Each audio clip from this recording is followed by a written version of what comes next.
Good evening. The hour of 6:30 PM having arrived, I will call to order this regular meeting of the Planning Board.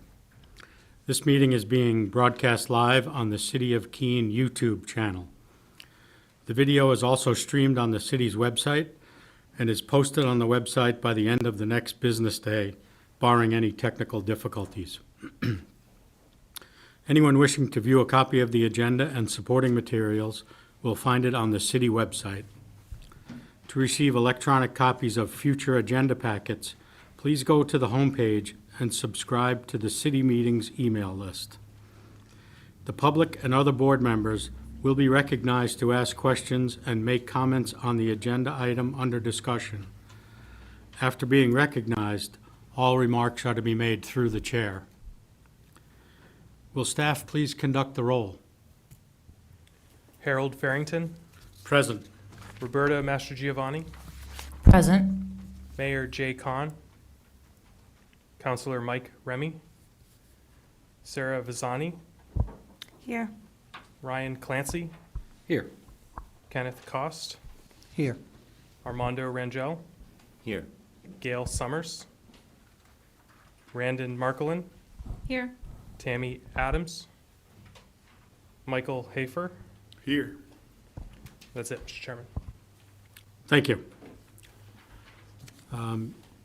Noting that we're short two of our regular members, I would like to move that we, not move, but I would like to indicate that Ms. Marklin and Mr. Hofer will be elevated to regular member status for this meeting.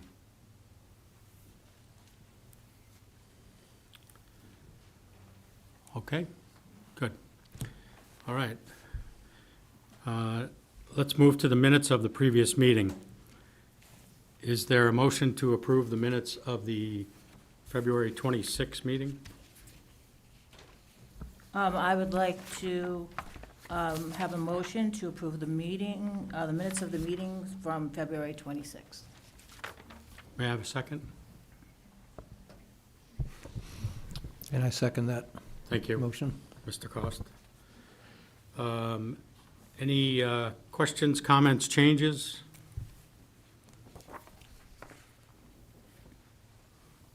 As usual, I have a few. I have 4 changes I'd like to suggest.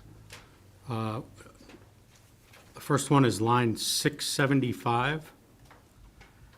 We should indicate that Karen Gray was the one who gave the presentation. Or we should indicate on line 678 that Ms. Gray was representing Ms. Howe. It's not particularly clear as written. Line 760. I would like to add the word he after the word that. Sorry about this, but bear with us for this. It'll only take a minute. On line 766, replace the word out with the word put. And finally, line 812, please replace the word flushing with the word fleshing. Slightly different connotation. Thank you. Okay, with those adjustments, I think we'll move on to a vote then for acceptance of the February 26 minutes. We do have a motion, so all those in favor? Any opposed? Minutes are approved.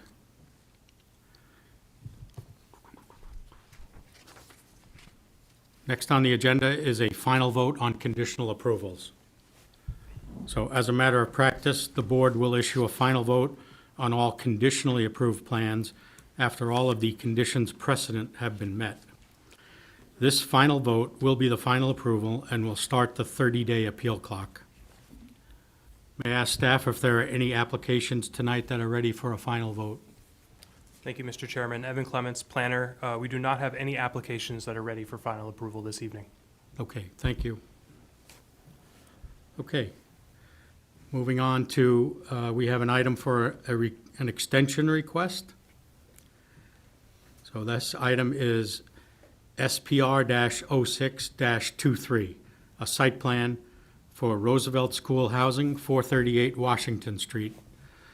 Applicant Monadnock Affordable Housing, on behalf of owner, the Community College System of New Hampshire, requests a second extension to the deadline to satisfy the precedent conditions of approval for the site plan application, SPR-06-23, for the proposed renovations to the former Roosevelt School Building and the construction of a new approximately 12,646 square foot, two-story building with associated site improvements to create a 60-unit multifamily housing development on the property at 438 Washington Street.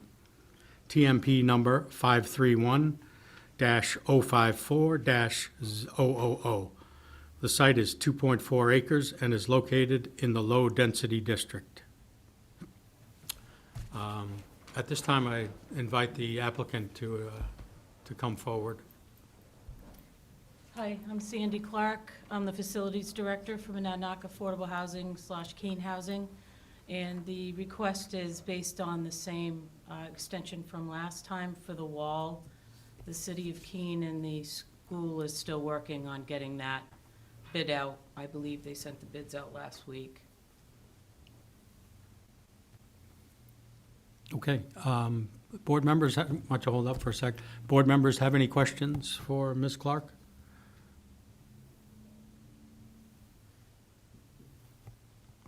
Seeing none, okay, thank you. Thank you. So at this time, I'll entertain a motion to approve the extension request.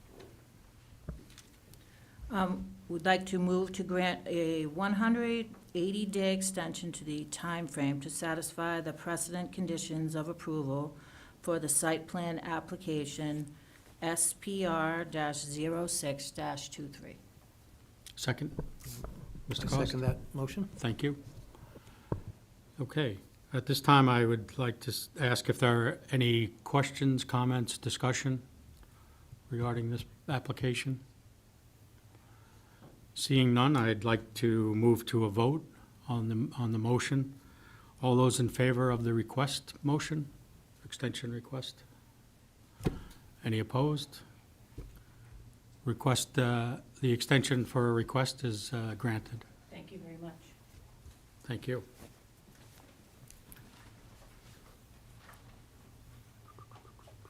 Okay.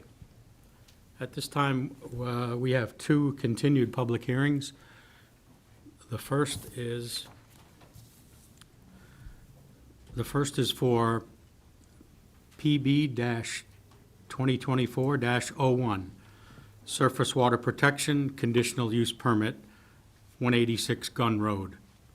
Applicants and owners Ashley and Peter Green request a reduction in the surface water protection buffer from 75 feet to 30 feet to allow for the future subdivision and development of the parcel at 186 Gun Road. TMP number 205-013-000. The parcel is 11 acres and is located in the rural district. I think we've already have a completeness of the application. So at this time, I would like to invite the applicant to give us any update that they would like to offer. Thank you, Mr. Chairman. Ashley Green, 186 Gun Road. Thanks for having us back. It's become a monthly date night for Peter and me, but we appreciate it. So after last meeting, Mr. Clements, the planning staff, asked us to do three things. One, to come back with just a bit of an explanation for why the mitigation measures were extraordinary. And secondly, a wildlife study to address the final wildlife-related concerns of the Environmental Commission. And then 3, to just do some extra further investigation into the proposed site. So I'm gonna let Jason, our wetland scientist, discuss the first 2, and then I can comment on the final 3rd. Thank you. Jason Bolduc from Meridian Land Services, representing Ashley Green, homeowner for 186 Gun Road. After the previous meeting, we looked into wildlife measures. And we also looked into essentially the definition of extraordinary as defined as going beyond what is usual, regular, or customary. We feel that we have met this definition by proposing 3 strategic mitigation measures: infiltration trenches along the driveway, house, using dry wells and infiltration trenches, and using spruce plantings along the proposed buffer. We feel that these are extraordinary measures because a typical single-family home does not need to do any of the following items typically. And we designed the measures to meet the specific environmental needs of the proposed site, and I've coordinated these plans with the city. The proposed driveway again meets all town requirements as reviewed by the town engineer. There was concerns regarding runoff from the driveway, which is why we proposed the dry wells that will collect the runoff. We've also added as provided to Mr. Clevens earlier today, a maintenance requirements for the dry wells in order to ensure their effectiveness. We pulled them off the state website, and I had the engineers add them to the plans and make them specific to this site. Those can be reviewed on page P1. And again, this will help prevent the degradation of the wetlands downslope, as it will capture and infiltrate into the soil before it runs off. The spruce plantings again were added to aid in soil stabilization and to act as a natural marker for the wetland buffer. And again, as other towns have sometimes added markers to the new wetland buffers, if it was to be reduced to 30 feet. Those can be put on regular trees, but obviously we can't plant a 10-inch spruce tree, so we would be doing smaller spruce trees. But then along the edge where there's mature trees still remaining, it can be requested to have those markers put up. A lot of towns will do it as when they get their certification of occupancy, basically to have that as a checkbox item, that those be installed.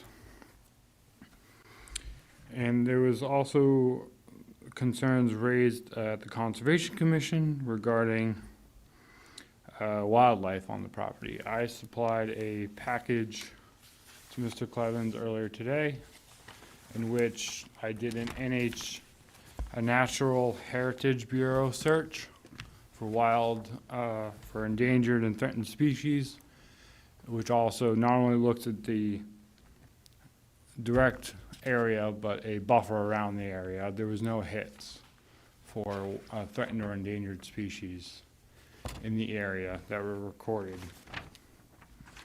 I also added a wildlife action plan map that was pulled off of the Granite View for the state, depicting the supporting landscape of where the proposed house is to be.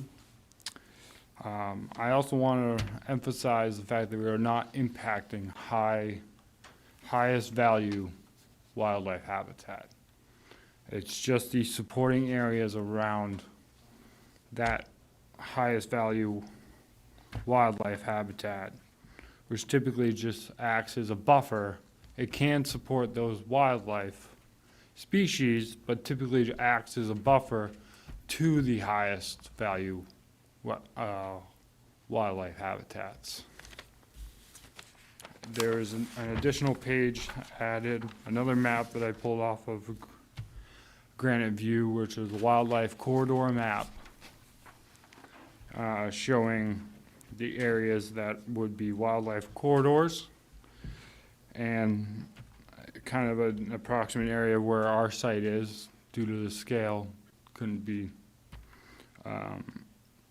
exactly precise on that, but you can see where Stewart Brook is in the back there. That would act as a corridor, which again is approximately 400 feet, at least 400 feet behind our proposed building area. There was additional concerns regarding spotted salamanders, deer, and hemlock. I've just provided a few documents off of either the UNH website or the Fish and Game website,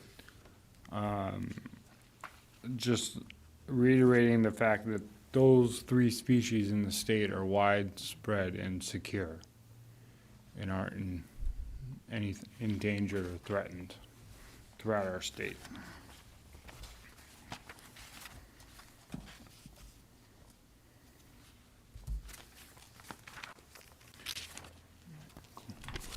That concludes my additional information.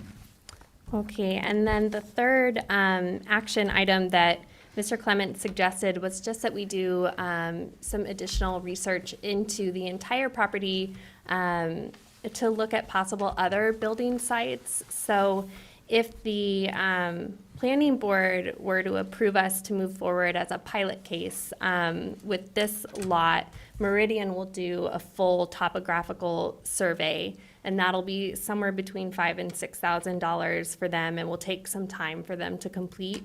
But what we were able to request that they do in the time that we had between the 2 meetings was to get an aerial map outlining where the lot line would fall on the west side of the property. And so we were able to see that lot line, and what it showed basically was that it overlaps with 2 areas that we use on a regular basis. One is a grass road that we use for sugaring maples, and then the other is our rock wall and a little clearing that we use for our nature program for our homeschooling for the 2 boys. And so it just confirmed for us as property owners that there wasn't a suitable lot on that side, given our curtilage and active use of the property. Thank you, thank you. At this time, I would like to see if board members have questions for the applicant. Mr. Clancy? Thank you, Mr. Chair. Just a quick question, since I've had a lot of time to dig into this one. In terms of the buffer zone, is there any thought behind adding an understory to the red spruces that are going to be putting there, just to create more of a zone, like adding moss, ferns, stone, rhododendrons, or something that would fit We that? haven't looked into that. It certainly can be planted. Rhododendrons would probably do quite well. They tend to grow in evergreen areas more. Those would work. As far as like stone walls, it might impact wildlife movement, so I'd probably kind of push away from that, but certainly a vegetative buffer would help. Again, the placards is something that a lot of other towns use, that are to be put up before construction even commences, so that even the contractors know that's their edge to go.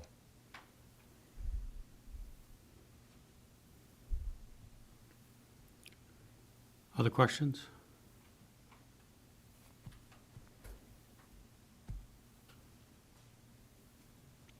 Okay, thank you. You're welcome.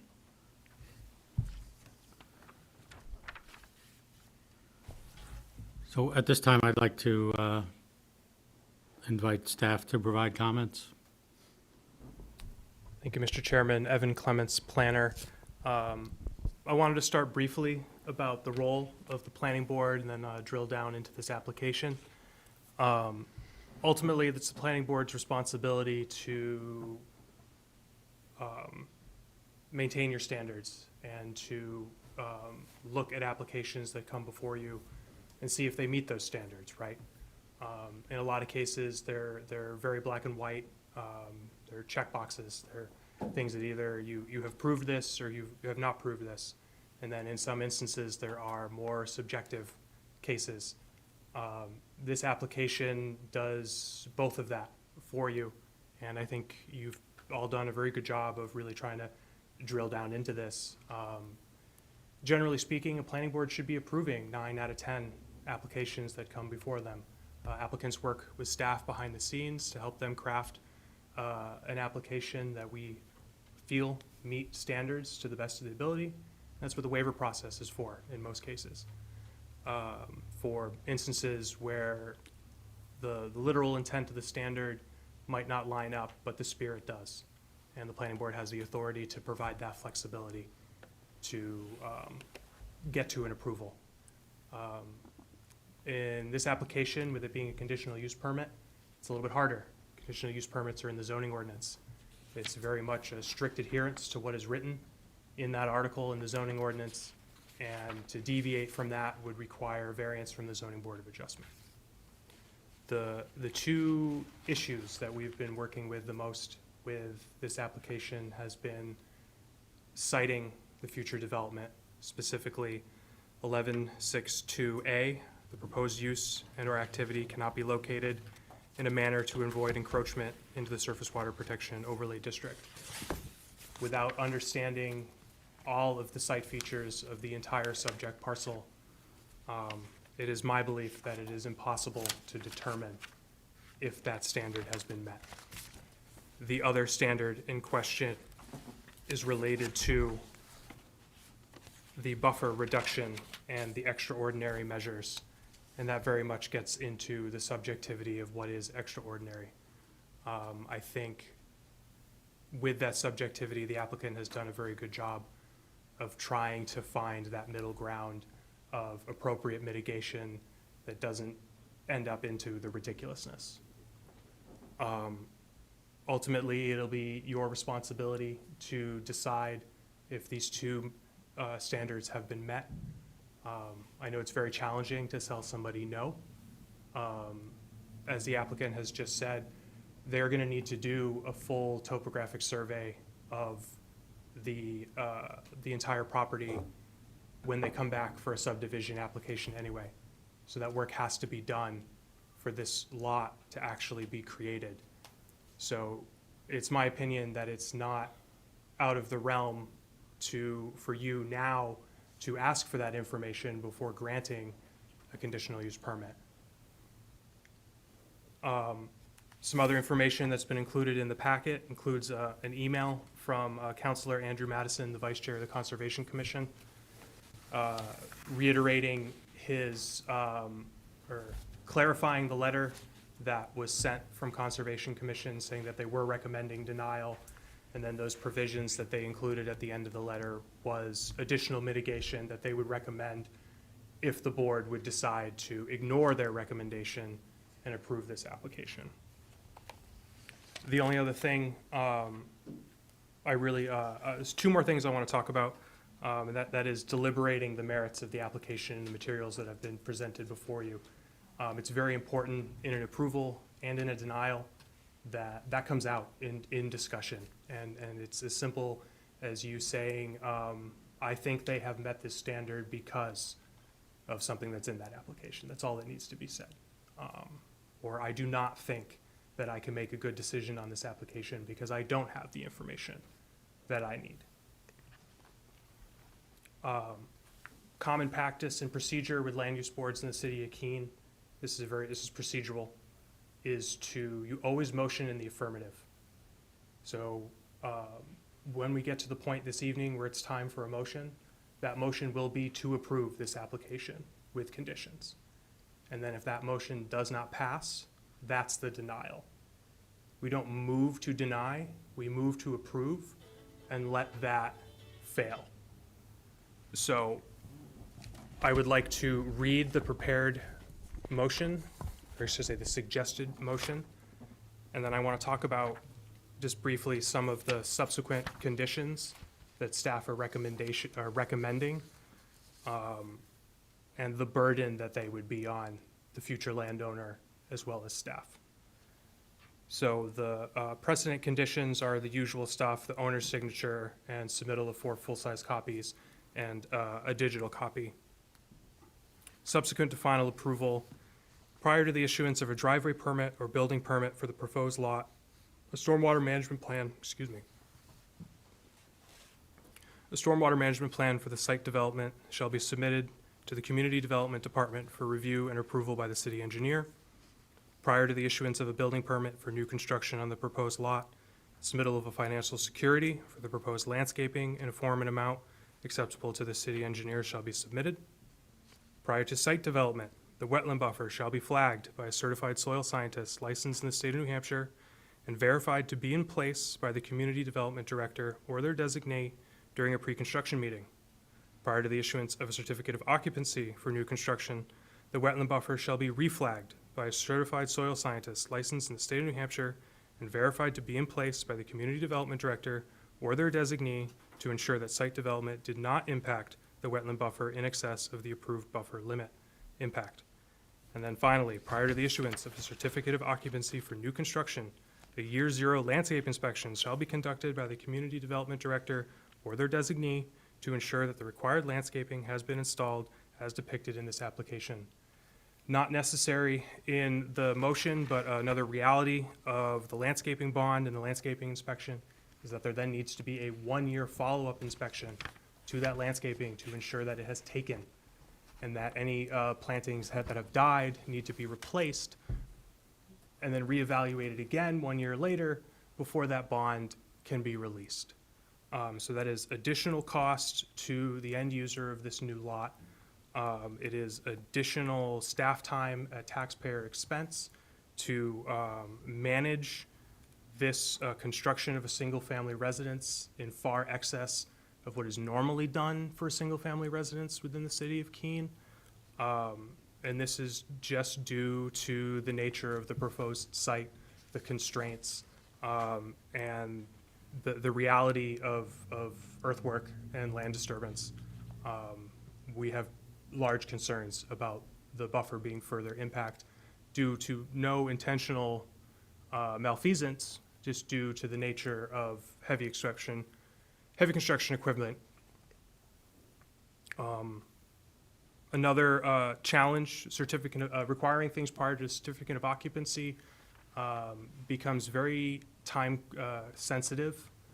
Generally, a general contractor might not be aware of the condition, might forget the condition, and he's ready to get his CO. He's not going to get paid, he or she, excuse me, is not going to get paid until they get their CO, and then now they've got potentially days or weeks of additional time where they need to wait to coordinate for inspections that they didn't initially plan for because they're not typical.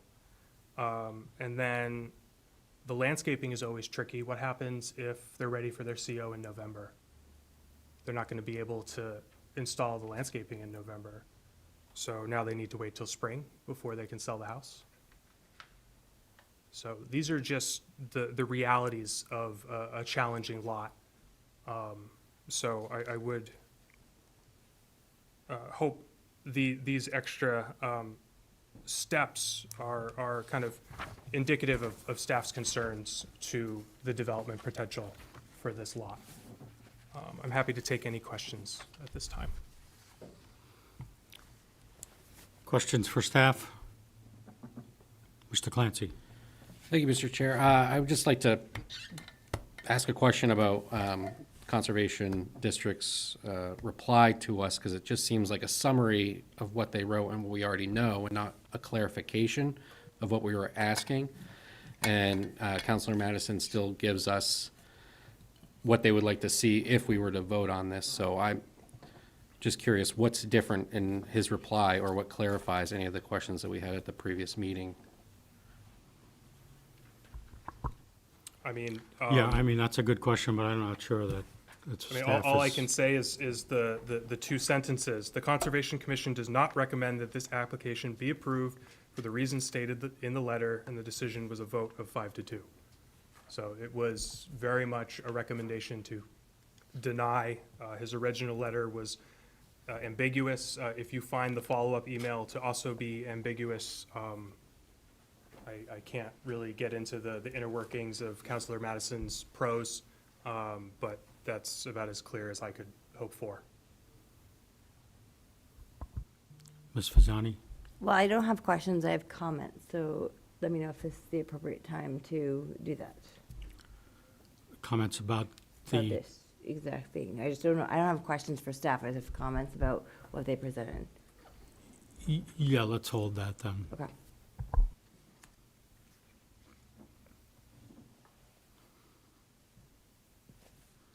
Other questions for staff? Okay. All right. At this time, I'd like to see, are members of the audience here to comment on this project?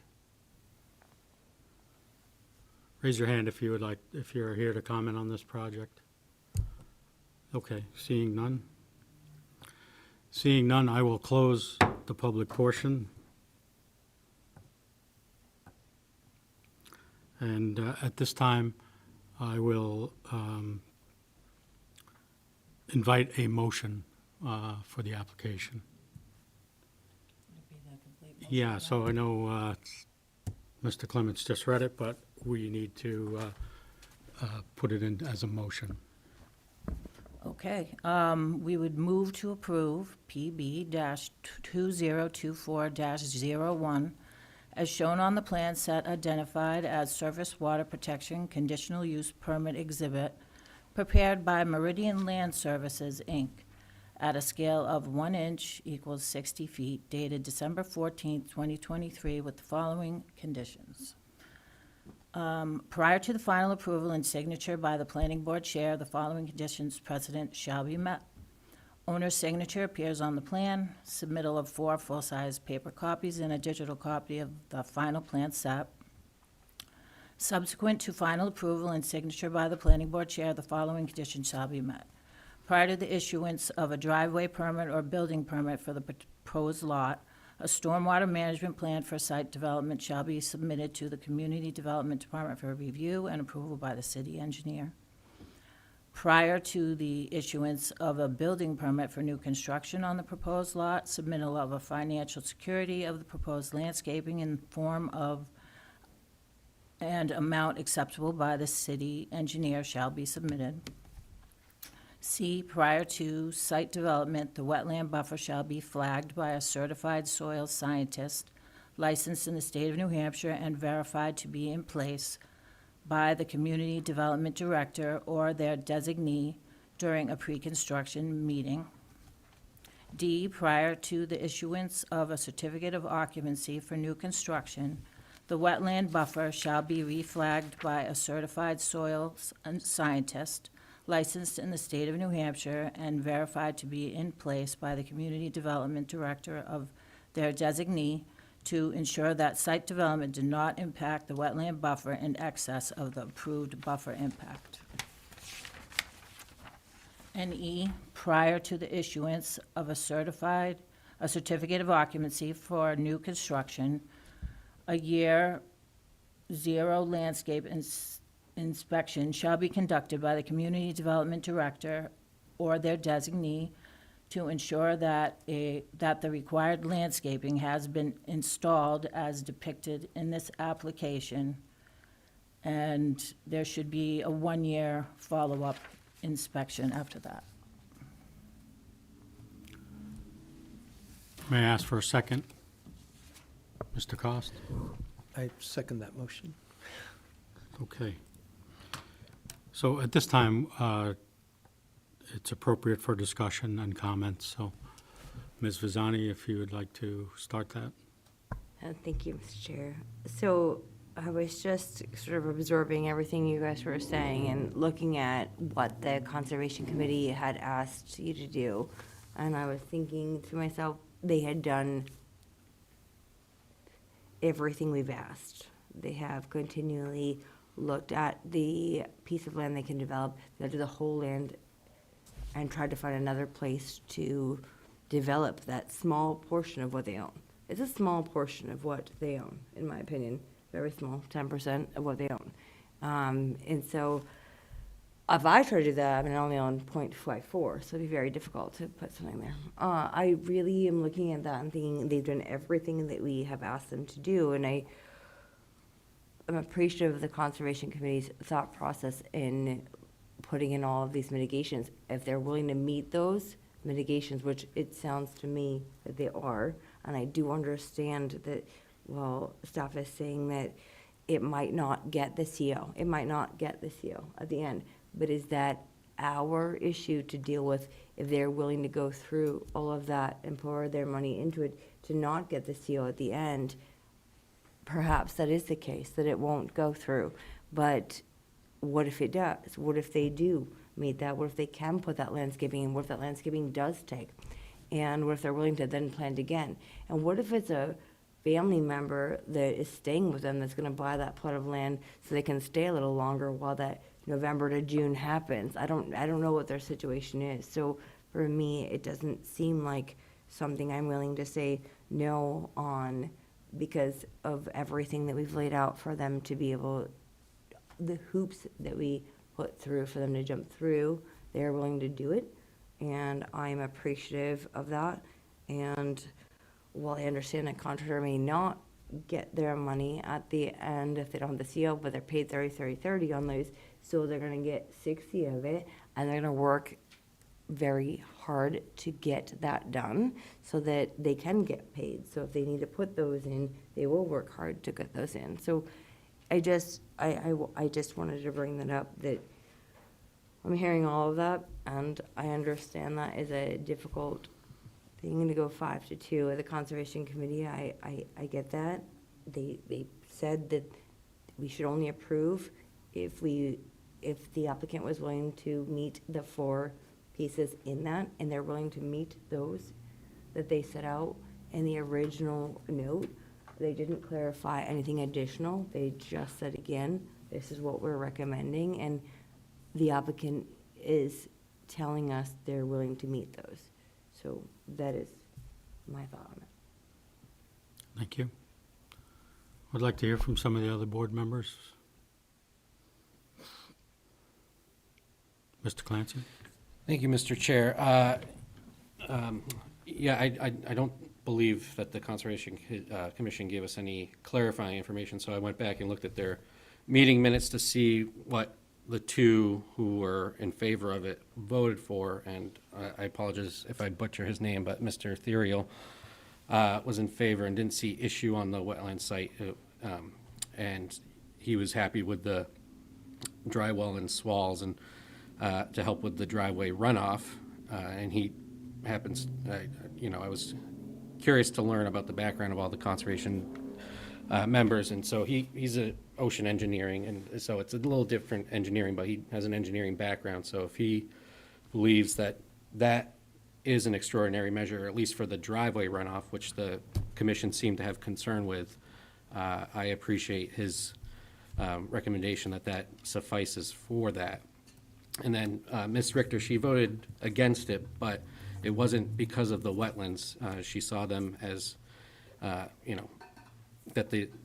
particular wetland doesn't have any flood retention or filtration that would, or an area that would filtrate excess nutrients.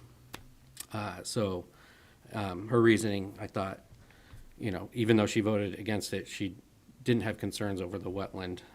And so I think there was some information that we could have got from the Conservation Commission that would help us in our decision. And I think, those 2 comments from people that know what they're talking about really stood out to me. And so there's a couple things I think that I want to add into the conditional use, that one in particular, the Conservation District did recommend if we were to move forward, but I can wait if people want to keep commenting. Yeah, why don't we wait?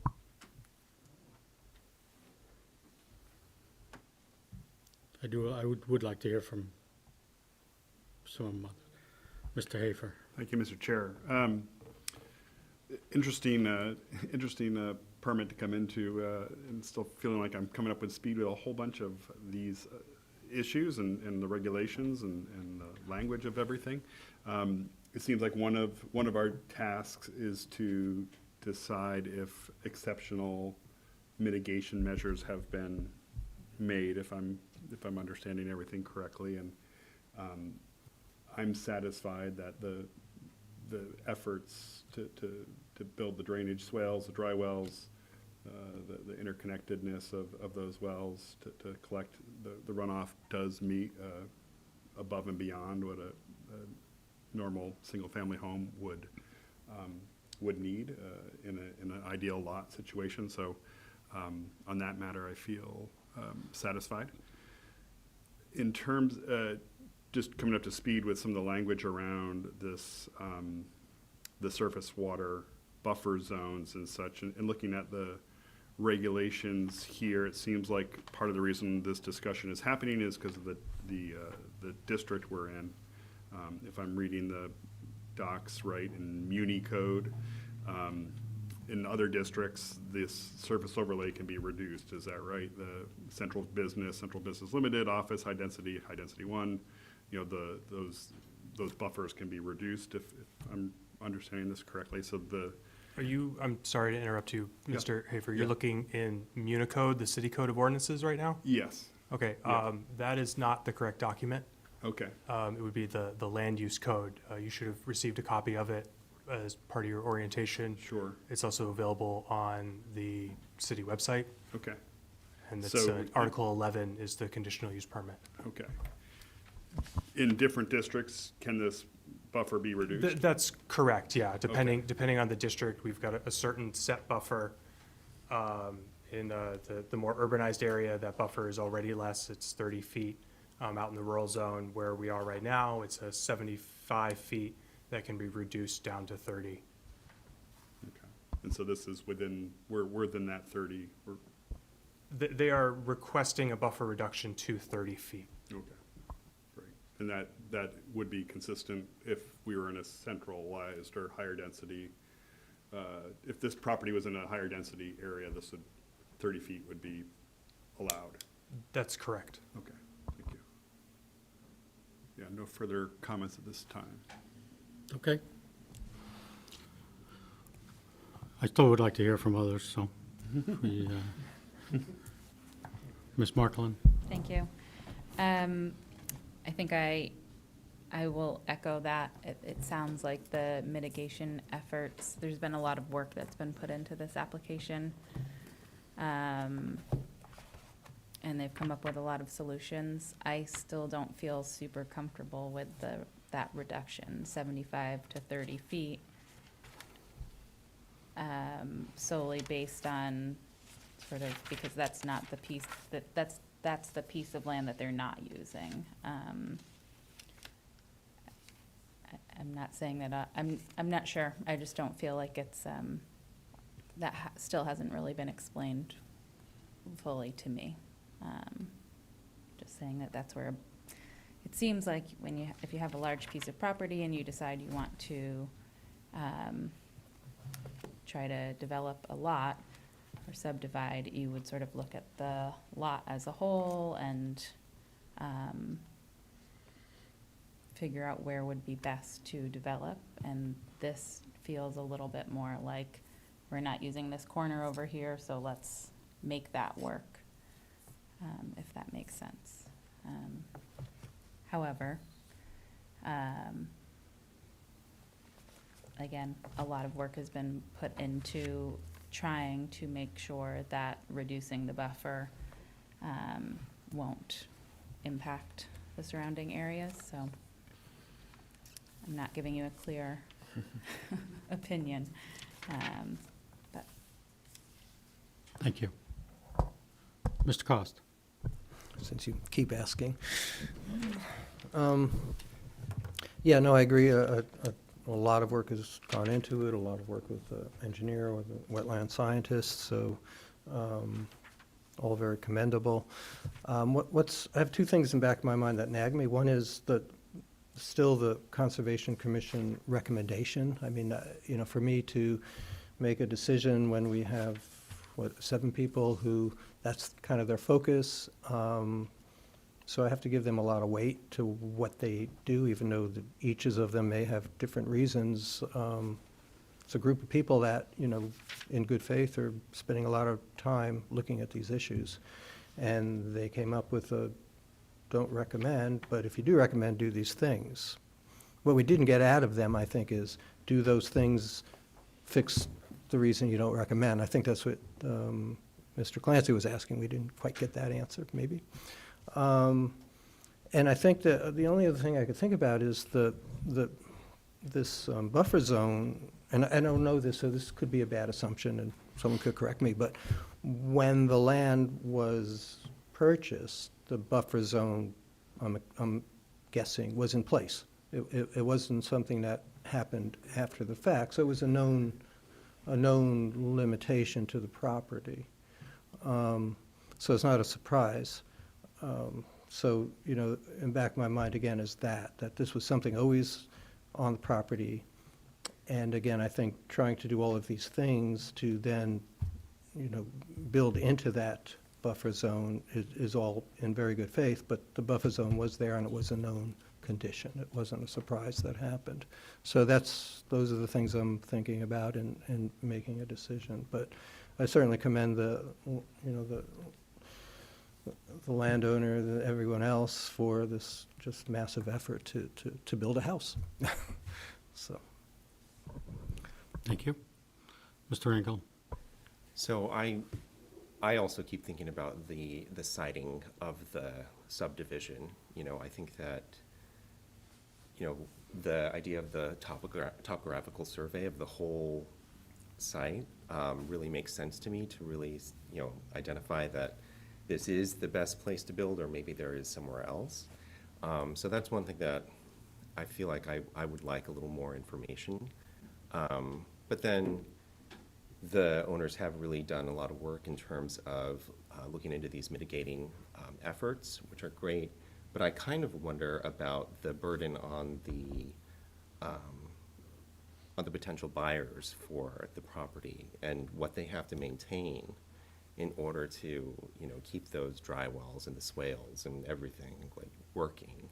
What kind of burden that is on them, and is that kind of a prohibitive type of situation in terms of a property buyer? Would they be interested in that? So I wonder about that piece as well. Thank you. Roberta, do you have comments? Pretty much, I agree with what everyone's comments are for the most part. However, I do think that a study of the entire parcel to really verify that the subdivision is making the most sense for that property would be better. I don't think that that's really has been done, and I know that that's part of our code to ensure that that part of it has, been done to the best of the landowner's ability. So just the fact that we haven't been able to get that survey of the rest of the property doesn't really give us a good picture of what its potential is. I definitely respect the Conservation Committee's reports. We have to be able to do that, as well as a staff report. And I am really concerned about runoff off of Gun Road. I know about the runoff there, and it's detrimental to a lot of landowners that already exist on that road and down the hill on Gun Road, all the way out to East Surrey Road. So those are my concerns that I would be apprehensive to pass it as is. Ms. Fasani? Thank you, Mr. Chair. I'm always concerned about runoff. Having been recently affected in an area where I shouldn't have been, it is a concern. This particular area, you mentioned, Mr. Cost, that they knew that when they bought it, absolutely. They also knew they couldn't subdivide it when they bought it. But those rules changed, and rules do change, right? Because we reduced the acreage to allow them to do that. And we're Just- always just making, if I think he was really talking about the buffer. Did the wetlands exist and was the buffer there? Not was it, and the buffer wouldn't have been a consideration in the beginning because they wouldn't have been able to develop it in the beginning. If I'm not correct about that, please correct me, but I didn't think you were allowed to do that initially, because I thought that we didn't allow that. Initially, it was 10 acres down to, am I wrong about that, or? Mr. Chairman, if I may. yeah, So please. the old zoning was you needed 5 acres to subdivide, so the subject parcel is 11 acres. So it still could have been a 2-lot subdivision. Thank you so much. So, okay, so we'll put that aside. Then I think about 75 moving to 30 and the runoff. This is a sparsely occupied road. I mean, compared to what we have allowed to be developed and the runoff that consists from clearing 9 acres.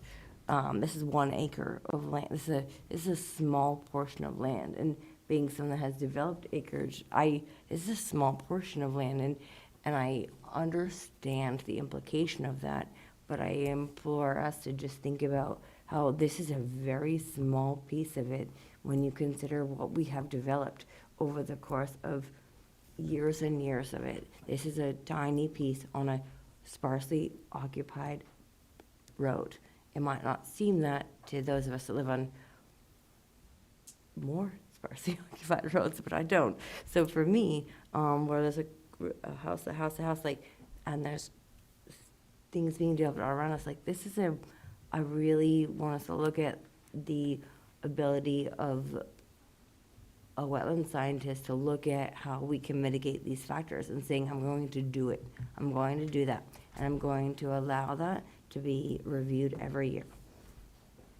And I would just implore us to look at that could be an opportunity to see something different. Lastly, the burden for buyers, I agree. It can be a burden for buyers. There's a lot of burden for buyers out there right now, especially. The market's a little nuts, but specifically flood insurance is ridiculously expensive. And if you're in any other zone besides an X, which is not required to have a flood policy by your lender, any other zone is going to cost you thousands and thousands of dollars. So, but that is a decision you make when you purchase the piece of property. If you purchase this piece of property, then that is a decision you make as a buyer. You're taking on those extra precautions, the extra costs to do that. And that is all I have to say. Mr. Chair, Hafer. just a point of clarification. From a runoff standpoint, the driveway slopes into the property. Runoff is going towards the house, and I'm presuming a broader forested fieldy area, right? It's not, the runoff is not affecting Gun Road itself? The road's higher, and the house Okay. and the driveway Or lower? go down away, and then behind that there's a brook 400 feet downslope through heavily vegetated forest, Okay, thank you. with no other development behind it that would be impacted. Okay. The comments and questions around the full site survey, is that in our purview? Is that something, my inclination is that this must be the best site to build on because of the level of effort and expense that the property owners have put into this process. So I'm just not I'm curious what the people asking for a full topographical survey of the site, what is that in our purview to ask for that and for us to judge if there's a better place for this proposed home? My understanding of this, of the code is that this must be, or there may be no other better suitable, in other words, better buildable there can't be based a on our conforming code spot or something like than, that, right. than the site that they select. Okay. And that is in our purview to Okay. make that decision. And do we feel unsatisfied in that at this point? That there is no, we feel that this, do we feel unsatisfied that the no other options exist that would conform to the setback? Well, I think that's part of our deliberation here, Yeah. yes. Okay. I saw Mr. Clancy's hand first.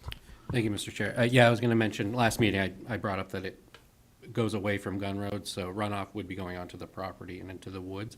And so, and looking at the conservation's conversation, there was discussion between the current house and this proposed zone, or proposed lot, that there's the pole barn site between, and that actually is worse than the site that's being proposed. So for road frontage, it seems like this is going in the direction, and looking at the site, even if there might be a better suited further downhill, which is gonna create a longer driveway, probably steeper in some spots, I don't know, but, you know, from my point of view, looking at the site map, it seems like it's the only spot with road frontage, and the applicant has also specified if it's not this site, then why bother? So, not that that matters for our decision-making, but, I mean, they have a big lot, but road frontage is not there, so.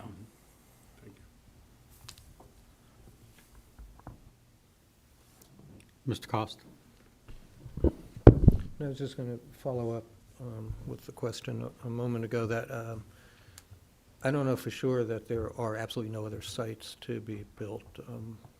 Possibly that's the case from an engineering and other environmental impacts, but some of the sites that were not planned to be built on, or opportunities were not looked at for other, totally, other reasons, family, privacy, how you use your land, which is certainly the landowner's, the land to decide how they want to use it, of course, and there's no question. So from how you operate living on that land made some sites not,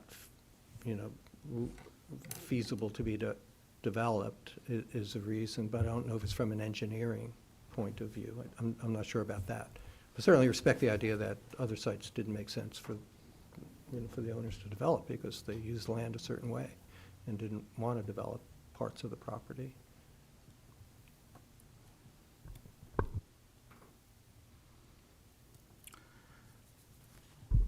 Yeah, I am not saying anything new, but from my perspective, I think that's a key obstacle for my approval, which is our code requires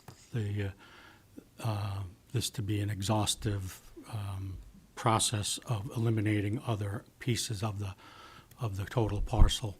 I understand the reasons that were given for eliminating other potential building sites, but again, those were not strictly for reasons of our development code. They were for the homeowner's prerogative. So that to me is a major stumbling block. And then I'm also, we're required to go to the Conservation Committee for certain surface water CUPs for a reason, and their response is to not approve this plan. So that's another factor for me. So, Mr. Clancy. Thank you, Mr. The concerns that you're having, I'm just curious, is, because we have to go through a subdivision process through planning board, correct? This application's gonna come up again, correct? Yes. Where that report will be given. So tonight, if we were to vote in favor of it, doesn't mean they can go ahead and build. They have to go through the subdivision process where we'll get that information that some people are concerned about, correct? I don't know it's a good question, but I don't know if they're required to prove that during the subdivision or not. Mr. Chairman, so the subdivision application will require a complete survey of the entire 11-acre parcel as part of that. However, if the surface water CUP is approved this evening, you are approving the proposed site that the applicant has brought before you currently. You're not approving a blank check for them to move forward in however manner with subdivision that they see fit. They will come back with a subdivision application for the lot that they've already mocked up and presented to you this evening. Right, so if we approve tonight, we're not, we've kind of given up on the opportunity to use the best location on the entire property. That's correct. You are determining that this proposed site meets the standard which states the proposed use and/or activity cannot be located in a manner to avoid encroachment into the surface water protection overlay district. So if you approve the CUP tonight, you are saying that this application meets that standard that I just read. Thank you. Mr. Chairman, would I be permitted to just add something about what we asked Meridian to do in terms of looking at the site that I think might just answer some questions that have come up? Yeah, that's fine. Please do. I just wanted to your question especially to let you know that it wasn't the case that we asked them only to look at this and then that we didn't look at any of the remaining property. So what we asked them to do was to provide a conceptual map of all of the possible lots that we could develop. And there are only two other than our own where our home is.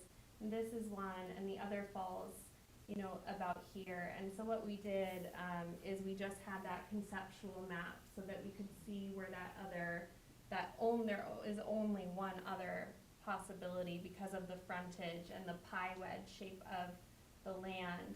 And that's where we looked at where that fell with our sugar maples and our grass road and our homeschooling. And just so that you know that we've done a pretty extensive, we know where the possibilities are, and this was the only one that we would be able as a family to subdivide.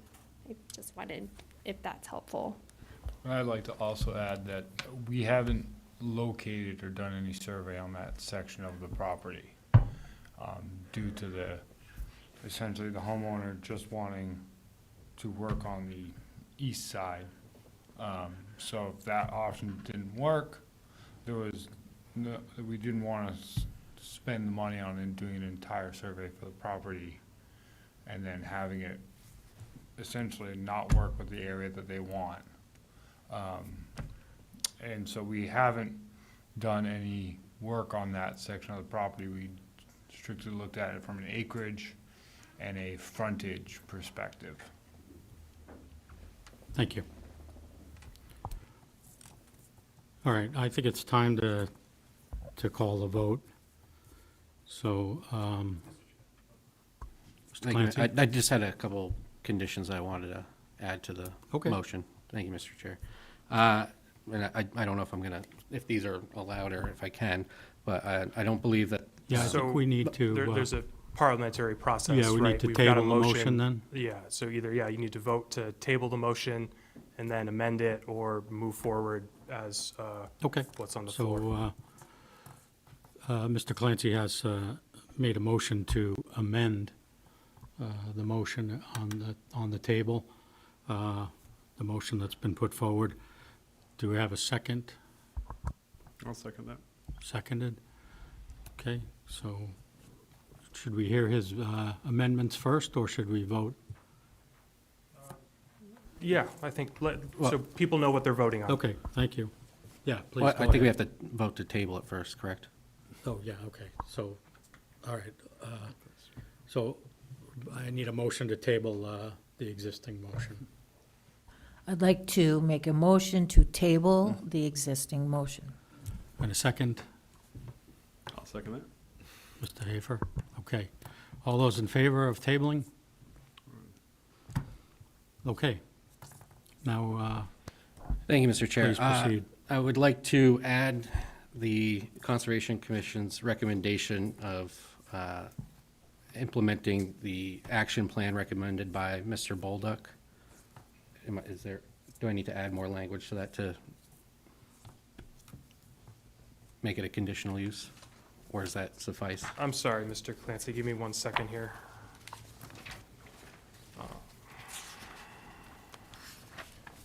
So you're looking to,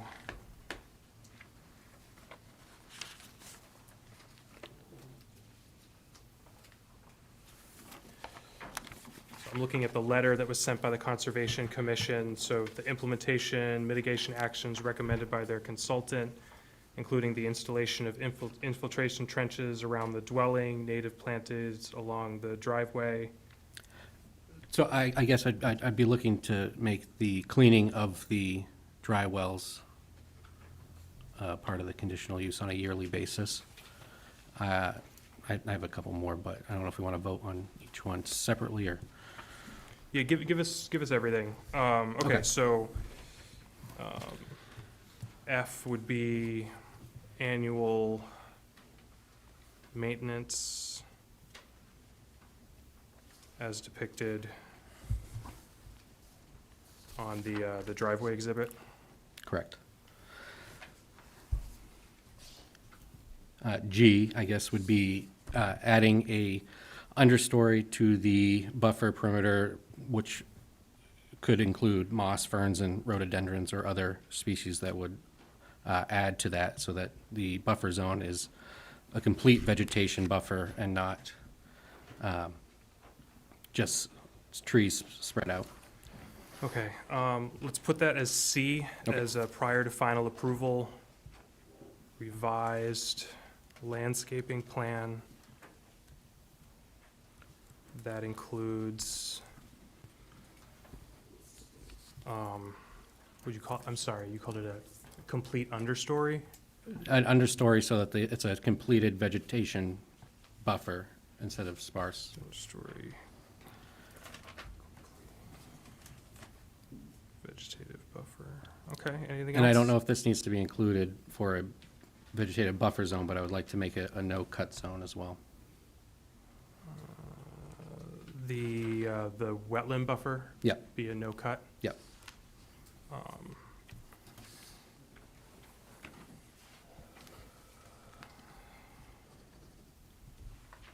We'll call that D, revised exhibit plan. And I don't know if we're allowed to do this. I couldn't, it seemed like we're not, but can we require no fertilizers and herbicides used on the property? I mean, you can require almost whatever you want. Effectively policing that would be near impossible. Requiring buffer be no cut. Then I would like to make this property a no fertilizer and herbicide property as well. G, or D revised, making it no cut and prohibiting fertilizers and herbicides.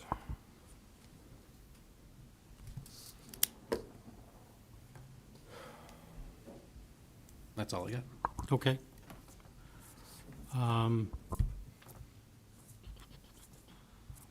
Any discussion or questions of the proposed amendments? I Ms. think Markland? procedurally, Mr. Chairman, it might, I know we tabled the amendment, but I don't want everyone to have to read through this thing again to then just pick it apart again. So maybe let's just, let's do a motion to amend as described, and then I'll read Mr. Clancy's proposed additions. And then you can do a vote to add those, and then we'll do the whole motion vote again. Okay. That might just be procedurally a little easier on everybody. Okay, so presumably, Mr. Clancy's counts as the motion to amend. Sure. So do we have a second? I can second that. Thank you. Ms. Venazzi, second. Bizzani, jeez. Okay, so all those in favor of amending the original motion with the amendments that were described by Mr. Clancy? Opposed? Amendments are included. Amendments are approved.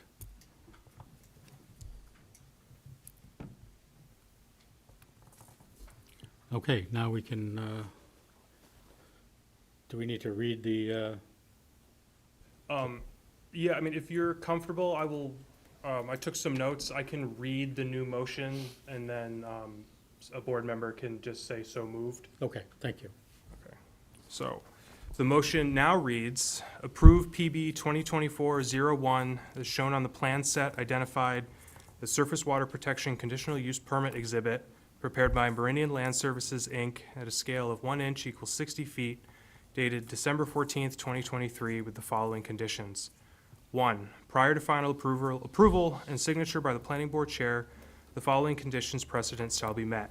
A, owner's signature appear on the plan. B, submittal of 4 full-size paper copies and a digital copy of the final plan set. C, submittal of a revised landscaping plan that includes an understory and complete vegetative buffer. D, a revised exhibit plan with a note that the buffer shall be considered a no-cut area and prohibiting the use of fertilizers and herbicides on the property. 2, subsequent to final approval and signature by the planning board chair, the following conditions shall be met. A, prior to the issuance of a driveway permit or building permit for the proposed lot, a stormwater management plan for site development shall be submitted to the Community Development Department for review and approval by the city engineer. B, prior to the issuance of a building permit for new construction on the proposed lot, submittal of a financial security for the proposed landscaping in a form and amount acceptable to the city engineer shall be submitted. C, prior to site development, the wetland buffer shall be flagged by a certified soil scientist licensed in the state of New Hampshire and verified to be in place by the Community Development Director or their designee during a pre-construction meeting. D, prior to the issuance of a certificate of occupancy for new construction, the wetland buffer shall be reflagged by a certified soil scientist licensed in the state of New Hampshire and verified to be in place by the Community Development Director or their designee to ensure that site development did not impact the wetland buffer in excess of the approved buffer impact. E, prior to the issuance of a certificate of occupancy for new construction, a year 0 landscape inspection shall be conducted by the Community Development Director or their designee to ensure that the required landscaping has been installed as depicted in this application. F, the annual maintenance of required stormwater systems as depicted on the driveway exhibit shall be required yeah, that's it. You're up. And we'd like to make this motion as So just moved, that's fine. presented. Yep, good. Second, And I second that. Thank you. Mr. Cost, thank you. Any new comments, or I think we've talked through this pretty good? So at this time, I'd like to call the vote. So all those in favor? All opposed?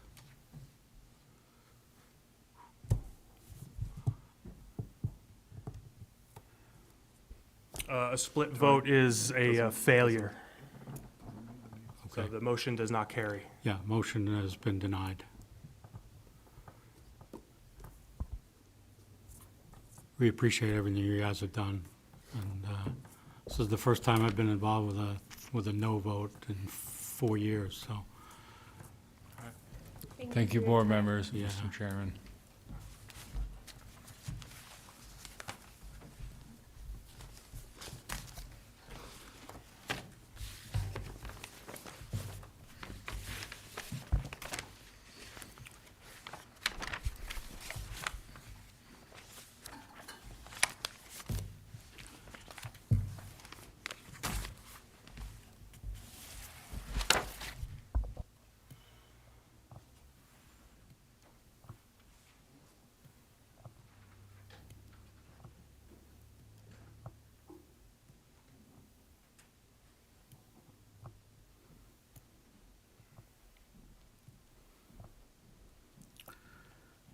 Okay. Thanks, everyone still on the agenda, for your patience. Next up is a continued public hearing. It's SPR 01-13, modification number 3, site plan, Cheshire County Shooting Sports Education Foundation, 19 Ferrybrook Road. Applicant SV Associates, on behalf of owner, the Cheshire County Shooting Sports Education Foundation, proposes several site modifications, including the relocation of the previously approved stormwater management system on the property at 19 Ferrybrook Road, TMP number 214-021-000. The parcel is 55 acres and is located in the rural district. And at this time, I would like to recuse myself from the deliberation and discussion of this project, as I am a member of the applicant organization. So I'll look to Ms. Mastrogiovanni to assume the chair at this point. Does staff have any recommendations for completeness of this application? Thank you, Madam Vice Chair. This is Megan Fortson, Planning Technician. We actually passed a completeness vote at the last meeting, so you can invite the applicant to come up and explain their petition. Okay, we would like to invite the applicant up to explain their project.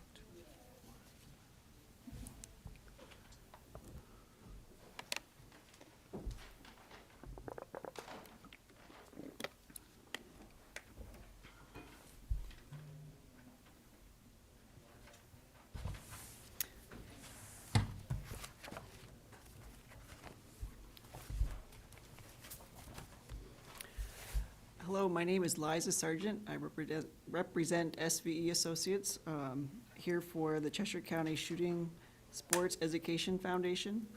They had a prior site plan approval in 2020, and there were several items that were not installed per that site plan that we're trying to address today.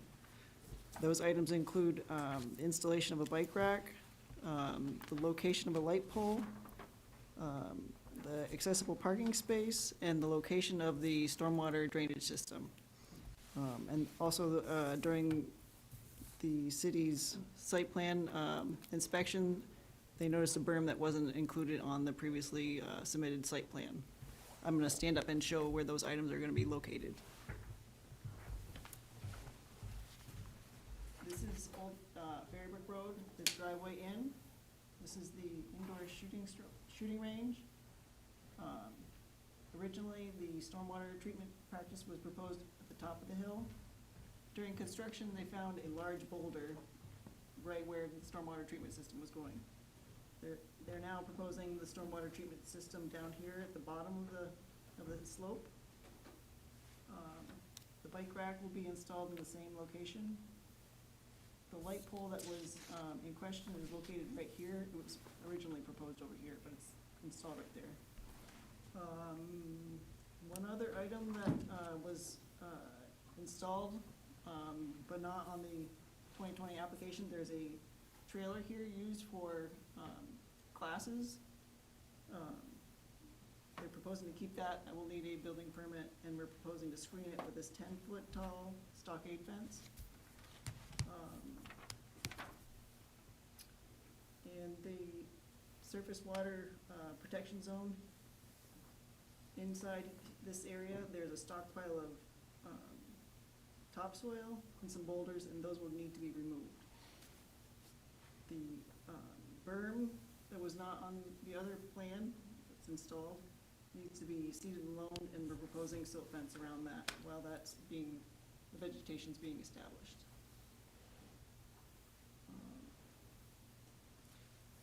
Any questions, comments?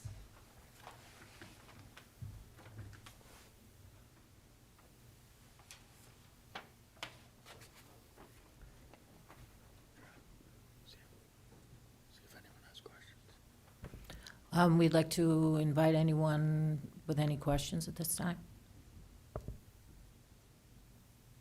Okay, thank you. So not being an engineer, I guess I'm just asking, by moving the, this level spreader further down the hill?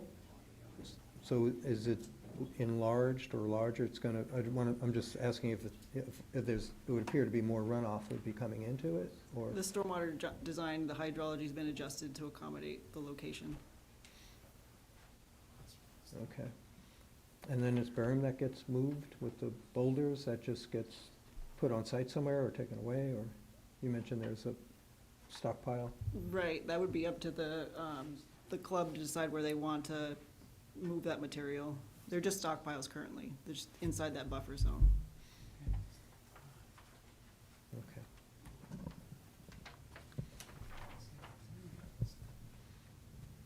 I had one other question.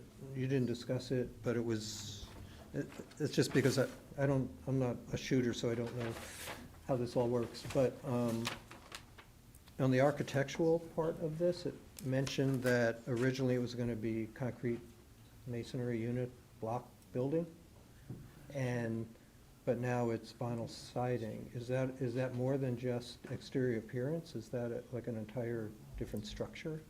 I am not familiar with the architecture. I'm going to have one of the members discuss that. Otto Busher, I'm the Chief Range Safety Officer. So it's a block perimeter wall filled with solid concrete, and we put vinyl around the outside.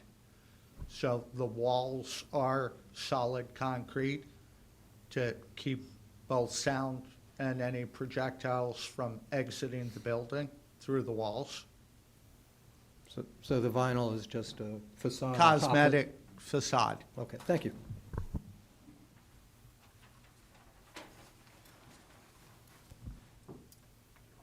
Yes. Thank you, Mr. Chair.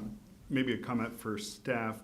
Again, just context setting. This is modification number 3 to a site plan. So has this body previously approved the site plan, or is this, we're still in process of trying to figure out where we are with things overall? Are we addressing things that were not done properly earlier?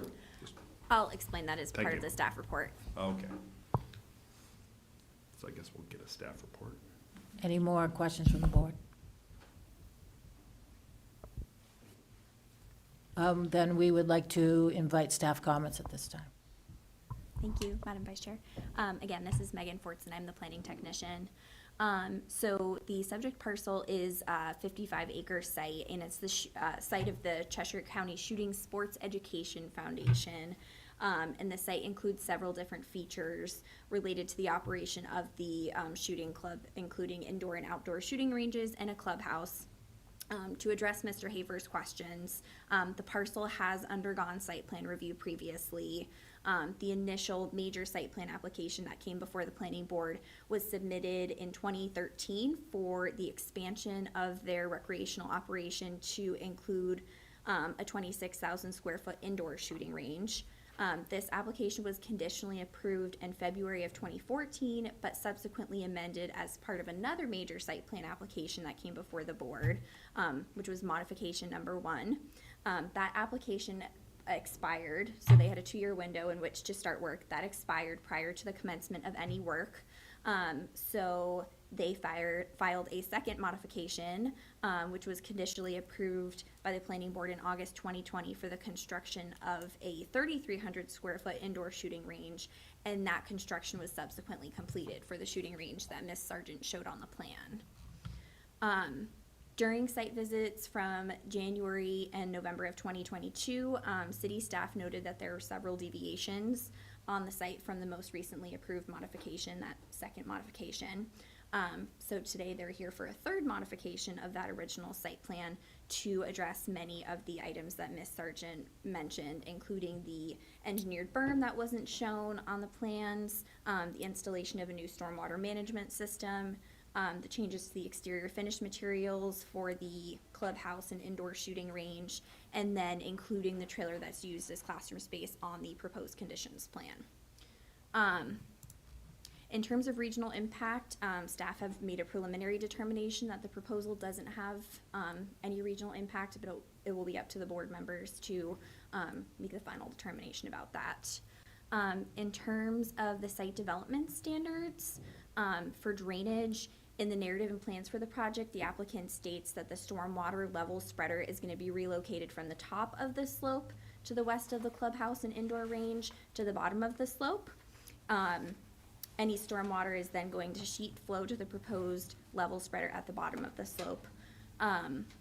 Included in the recommended motion is a condition stating that you may want to consider making the submittal of a letter stamped by a professional engineer licensed in the state of New Hampshire, a submittal item to confirm that the level spreader has been installed and is functioning properly, as a subsequent condition of approval for the application. In regards to erosion and sediment control, the narrative again states that the engineered berm on the western portion of the property was constructed using surplus materials on the site and has historically been used by the shooting range as an overflow shooting range and space for approximately 6 public events per year. The applicant specified in the narrative that they would like to continue using the berm for the same process moving forward and plan to seed and mulch it to stabilize it. Again, just sort of following up on what Ms. Sargent said, the site plan shows that there is a topsoil pile, boulder pile, and a portion of the berm that's within the 75-foot surface water buffer. They're proposing to remove these encroachments from the buffer area, so staff are recommending to the board that you consider including a subsequent condition of approval requiring that the surface water buffer be flagged by a soil scientist licensed in the state, and that the community development director or their designee go out to the site to inspect the buffer following the removal of the following the removal of the materials from the buffer. You may also want to consider including a condition precedent related to the submittal of a security to cover the cost of the stormwater and erosion control measures that will need to be installed around the piles. In regards to snow storage and removal, the narrative specifies that snow is going to be stored on the site, so that standard appears to be met. For landscaping, there are no landscaping changes proposed as part of this application, so that standard is not applicable. In terms of screening, the narrative and plan indicate that there's going to be a 10-foot tall stockade fence installed along the west and south sides of the trailer that is used as classroom space, and that will serve to obscure it from the view of the vehicles entering the site along the driveway to the south. And given that the trailer is not going to be installed from any public right-of-way, that standard appears to be met. The only change that's proposed to lighting is the relocation of one of the parking lot light fixtures that was installed, so this standard isn't applicable. For sewer and water, the site is served by on-site well and septic, and there's no changes proposed, so again, that standard is not applicable. In regards to traffic and access management, they are going to be installing their bike rack in the same location that was shown on the previous site plan for modification number 2. So we have included in the recommended motion to the board, making documentation showing that the bike rack has been installed, a recommended subsequent condition of approval. In terms of filling and excavation, the narrative specified that there's going to be fill added to the site for the emergency spillway that will be located to the southwest of the proposed level spreader. Construction vehicles entering the property could access the site using Route 9, which is the closest highway to the south. You may wish to ask the applicant to clarify how much fill is proposed to be added to the site and if a construction vehicle plan is necessary. So you'll need to determine if that standard has been met. And then in regards to surface waters and wetlands, the proposed conditions plan again shows that the topsoil and boulder piles are located within the 75-foot wetlands buffer along with a portion of that engineered berm, but that they're proposed to be removed. So you may want to consider adding a recommended subsequent condition of approval related to a site inspection to confirm that these materials have been removed from the area. If the materials were not removed from the 75-foot wetlands buffer, the shooting range would need to come forward and request a surface water conditional use permit application.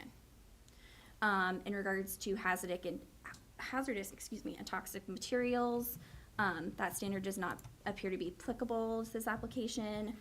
There's no changes proposed to be any of the noise levels, so that standard appears to be met.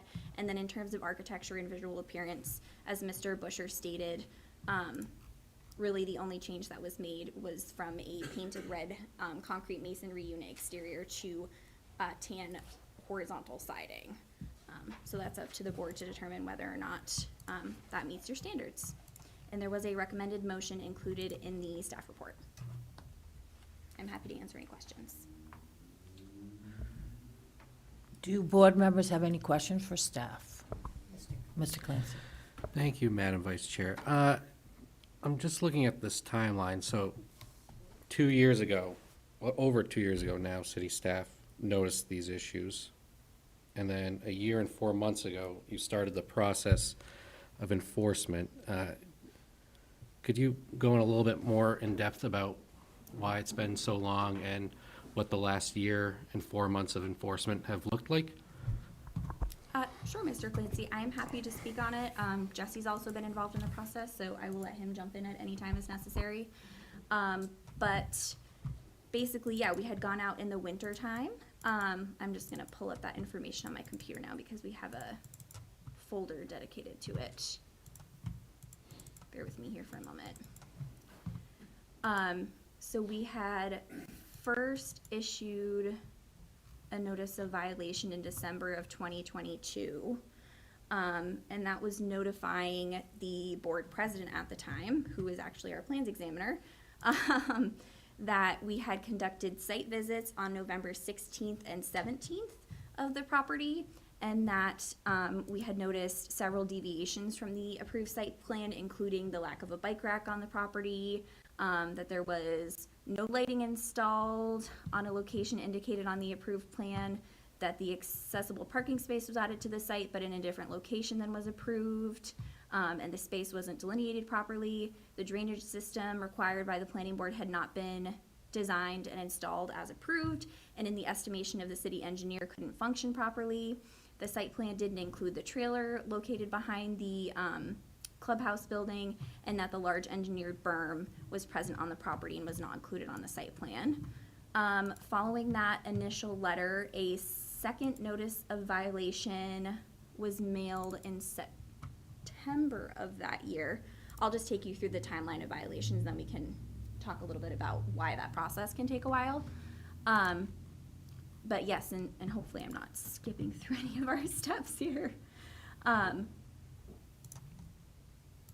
But in September of 2023, we had sent a letter to the shooting range saying that in July and November of 2022, we conducted site inspections, and basically that, yes, there were still several discrepancies noticed on the site.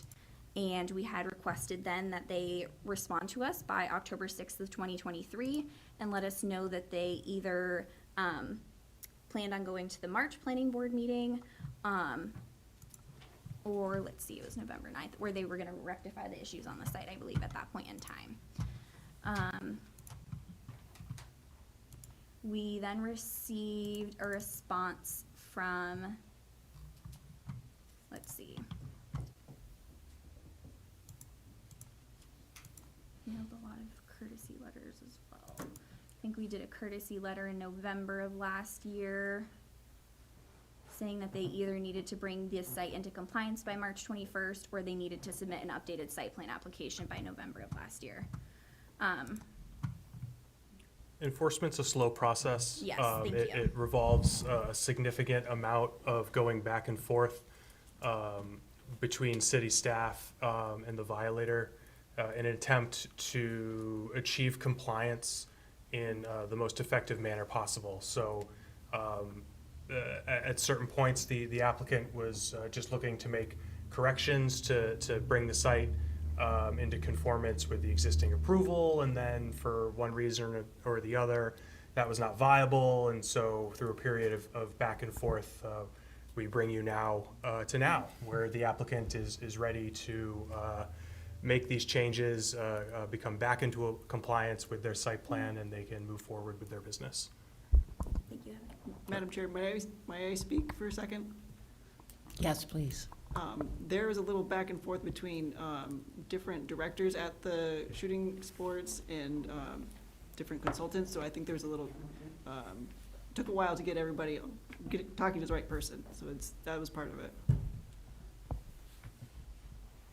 Okay, Mr. Clancy. So what happened between, was there any word from the applicant between December 2022 and September 2023? In my recollection, no, and, I'll just explain. I believe in encouraging compliance over violations, and so we sent, as Ms. Fortson stated, we sent a lot of courtesy letters. That was my choice to try and address this that way, and that is partly just the disjointed nature of discovering the issues as we went along, but also I think we wanted to really bring this into compliance.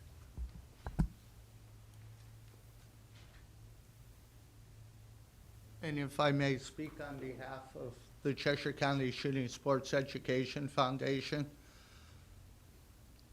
3 chairmans ago is when this project started.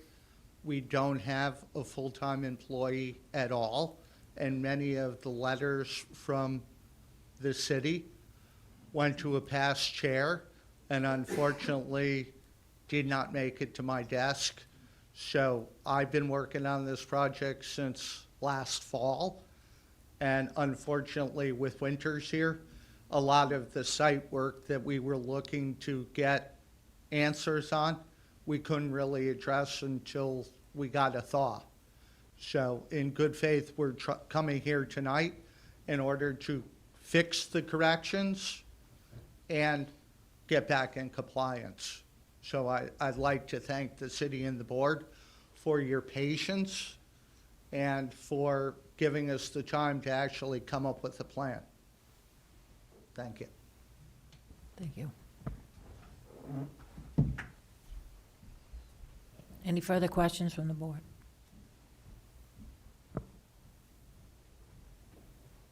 Okay, at this time, we'd like to invite the public to ask any questions or provide comments. If there is anyone in the public that is here that would like to ask questions.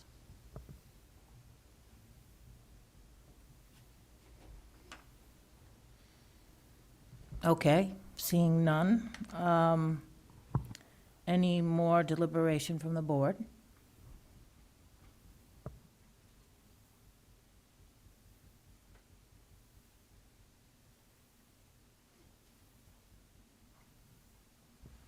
Okay, so then I think at this point we would have a motion.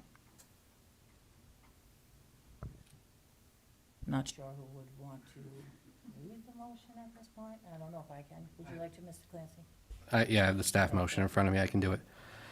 I move to recommend that the planning board approve SPR-01-13 modification 3 as known on the plan set identified as Cheshire County Shooting Sports Education Foundation, 19 Ferrybrook Road, Keene, New Hampshire, prepared by SVE Associates at a scale of 1 inch to 20 feet on January 15th, 2024, and last revised on February 9th, 2024, with the following conditions. 1, prior to final approval and signature by the planning board chair, the following conditions precedent shall be met. A, owner's signature appears on the title page and sheet C-1 of the plan set. B, submittal of the security for sediment and erosion control in form and amount acceptable to the community development director and city engineer. C, submittal of 5 full-size paper copies and digital PDF copy of the final plan set.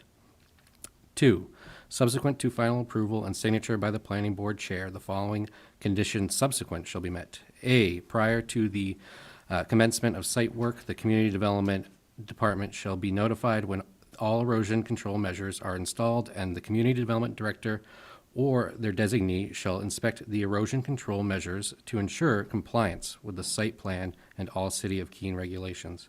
B, within 3 months of the date of final approval for this application, the bike rack will be placed in the approved location and a photo will be sent to community development, save in the project folder to document the installation. C, within 6 months of the date of final approval for this application, the topsoil boulder piles and portion of the berm within the 75-foot surface water will be removed. The buffer will be then flagged by soil scientists licensed in the state of New Hampshire and subject to the inspection by the Community Development Director or their designee to confirm that the materials have been sufficiently removed to ensure compliance with the Surface Water Protection Ordinance.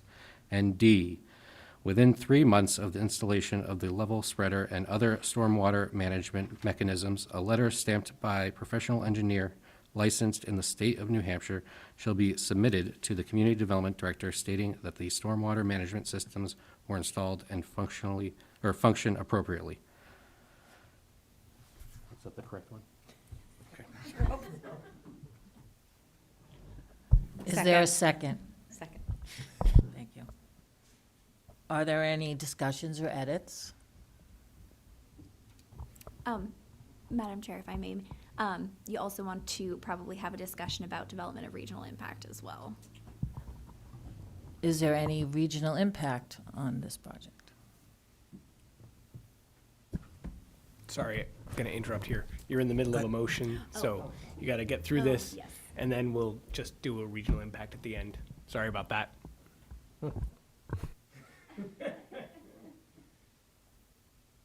Okay, so there was a second on the motion then? Okay. And there were no discussions or edits? And there was no regional impact? You haven't decided that yet. Okay. You'll need to make the motion, vote on it, and then have the regional Okay. impact discussion. So then we would now like to take a vote. All those in favor?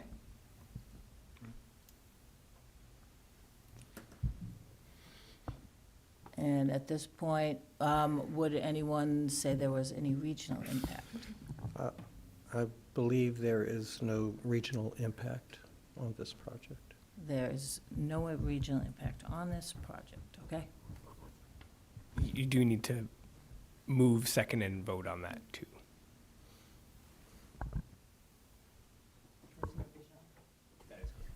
Second? Second. And now final vote, okay? All those in favor?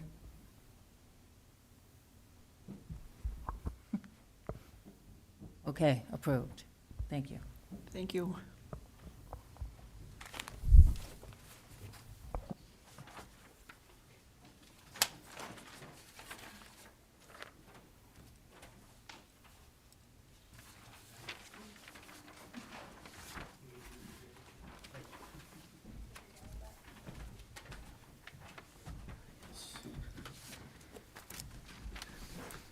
Cincinnatus returns from his farm. Okay. Thank you. You're welcome. Next portion of the agenda are two boundary line adjustments. The first boundary line adjustment is PB 2024-02, boundary line adjustment, 194 and 216 Marlborough Street. I think I better put my glasses back on. Applicant Brickstone Land Use Consultants, on behalf of owners Noah and Michael Crawford Bang and 216 Marlborough Street LLC, proposes a boundary line adjustment that would transfer approximately 4,131 square feet of land from the approximately 0.28 acre lot at 194 Marlborough Street, TMP number 589-015-000, to the approximately 0.94 acre lot at 216 Marlborough Street, TMP number 589-016-000. Both parcels are located in the neighborhood business district.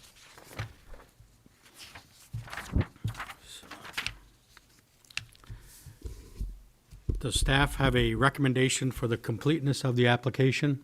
Yes, Mr. Chair, this is Megan Fortson, planning technician. The applicant has requested exemptions from submitting a drainage report, traffic analysis, and soil analysis.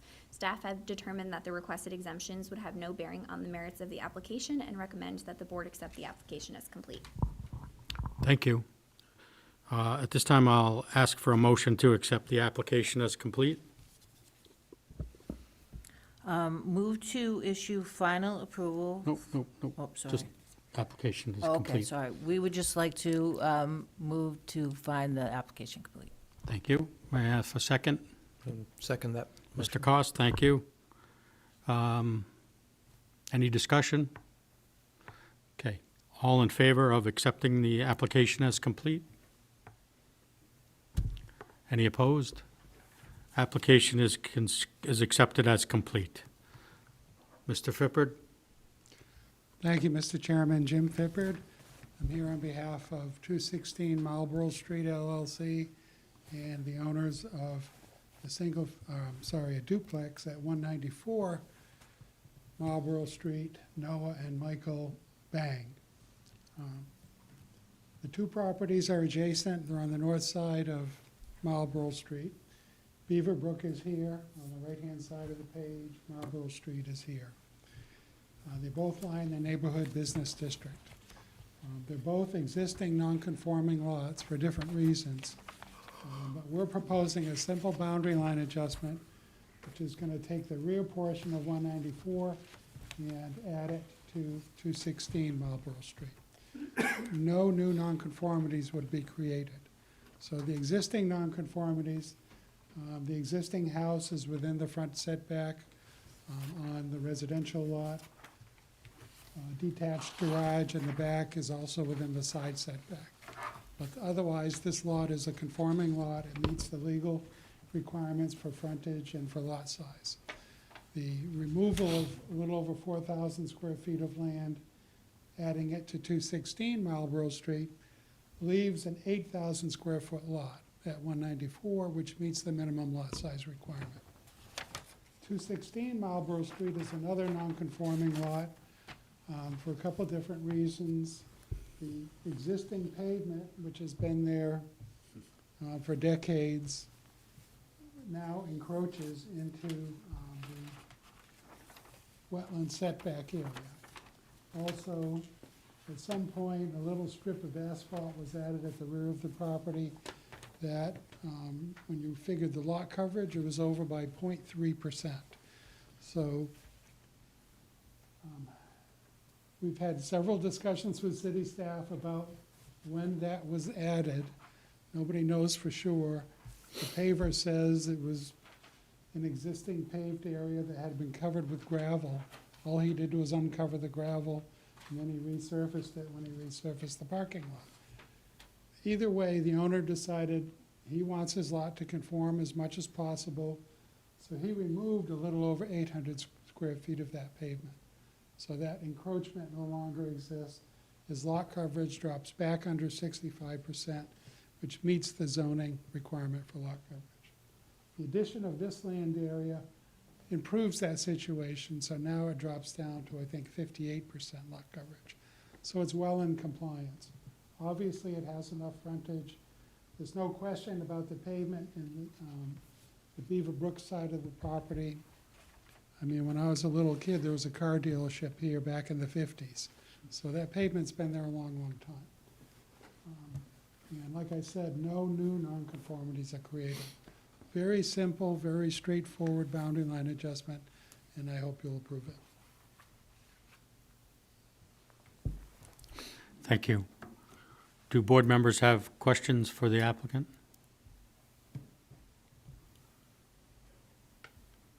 Mr. Hafer. Thank you, Mr. Chair. So it sounds like, just recapping, some efforts were made to become more in compliance in that top, I guess that would be the northeast corner of the Yes. property. Did you mention something in the southeast corner there that was also non-conforming? Has any adjustments been made there? No, No, okay. There was- no other changes are proposed on the property. Okay. And so I think you mentioned pavement down there. That sounded like it might have been in the buffer zone, but maybe I misheard that, or heard. Was there any are there any nonconformities in the existing lot, in that section, that might be addressed with this, as part of this permit, or any way we further improve things? Well, I think the question was mostly lot coverage. Okay. Certainly, the addition of 4,000 square feet of green space brings it well into compliance, so it's well under the 65% allowed. Okay, thank you.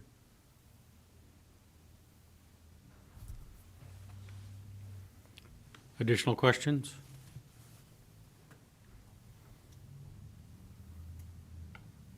Okay.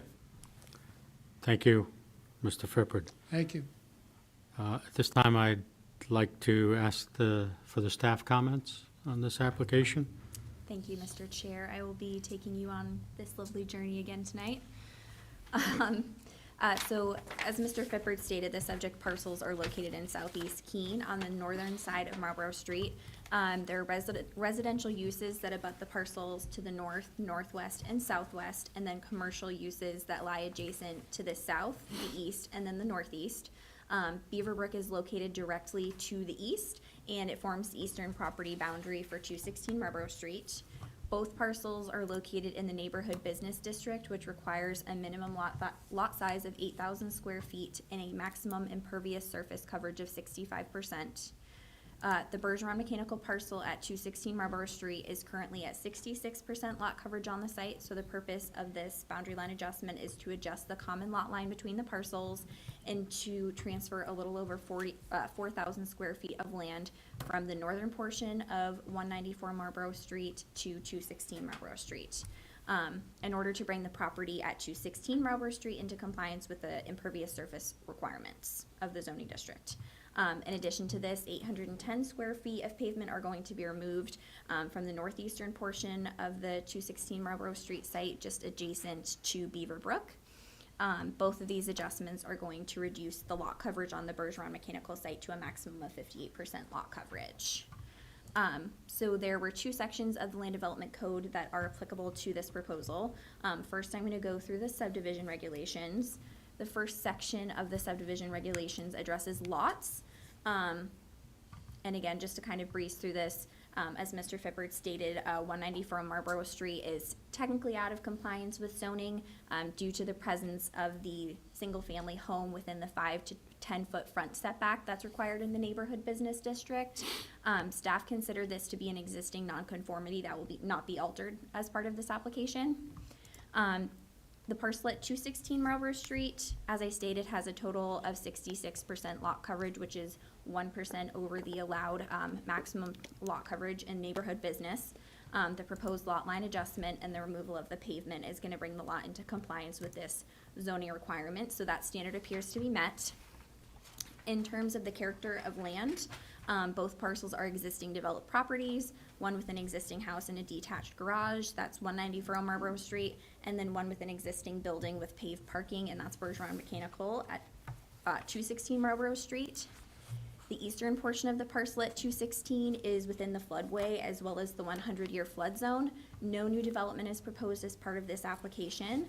And given that 810 square feet of pavement is proposed to be removed, the standard appears to be met. In terms of scattered or premature development, because these are existing lots, they're both served by city sewer and water, and they have frontage along Marlborough Street, that standard is not applicable. Again, in terms of preservation of existing features, there's no other changes proposed other than the relocation of the existing boundary line, so that standard is not applicable. In regards to monumentation, pins have already been set by a surveyor, and they were inspected by our Public Works Department on March 19th. So that standard has been met and also does not need to be addressed as a condition of approval. In regards to special flood hazard areas, the area of land being transferred as part of the BLA is outside of the floodplain, and there are no impacts proposed to the area of the parcel that at 216 Marlborough Street that's within the floodplain, so that standard appears to be met. For fire protection and water supply, both parcels are serviced by existing city sewer and water. And the applicant noted in the submittal materials that there are fire hydrants present on Marlborough Street near the lots, so that standard appears to be met. Again, same thing in regards to utilities. Both sites have city water and sewer. There's no changes proposed, so that standard is met. Briefly, in regards to site development standards, the first one is drainage and stormwater management. The submittals state that stormwater on the properties currently sheet drains to vegetated areas on the sites. And again, there are no changes proposed to those existing patterns, so that standard is met. In regards to sediment and erosion control, the only applicable item is the removal of 810 square feet of pavement at 216 Marlborough Street, which appears to be within the 30-foot surface water buffer based on staff's review of the application. In lieu of having the area evaluated for, by a certified wetland scientist, the property owner decided to just remove the pavement in that area and negate the need to even look into the requirement for a surface water conditional use permit. So that standard appears to be met. In regards to snow storage and removal, snow is stored around the perimeter of the paved areas and then removed from the site as is needed, so that standard is met. Traffic and access management, there are no changes proposed, so that standard appears to be met. And then surface waters and wetlands, I think I've already gone through that. The easternmost portion of 216 Marlborough Street is within the floodway and the 100-year floodplain. The removal of pavement in that area negates the need for a CUP. And then there's no other changes proposed in regards to surface waters and wetlands. So that standard is also met. There was a recommended motion included in the staff report with 4 conditions of approval. I think they were owner's signature, lot monument inspections, the submittal of paper copies and digital copies of the final plans, and then reporting fees. Mr. Bergeron and Mr. Fippert have already addressed those conditions. So our recommendation to the board is that you issue final approval at the meeting tonight with no conditions. Thank you, Ms. Fortson. Do members of the board have questions for staff? Mr. Chair, I'm sorry. One more thing, regional impact. Staff do not think that this proposal meets the threshold for regional impact, but please consider that as you deliberate this application. Thank you. Thank you for the reminder.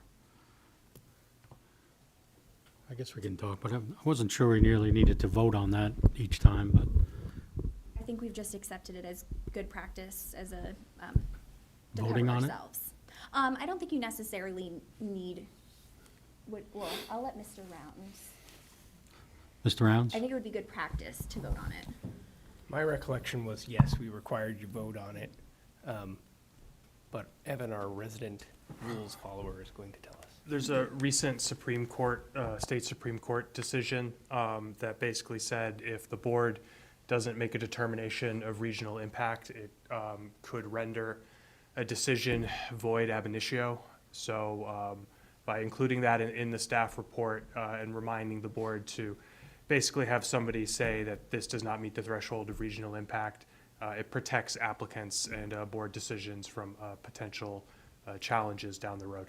Okay, thanks, but we understood that, but it's just, we have that comment in the minutes specific to this application, or we have to vote?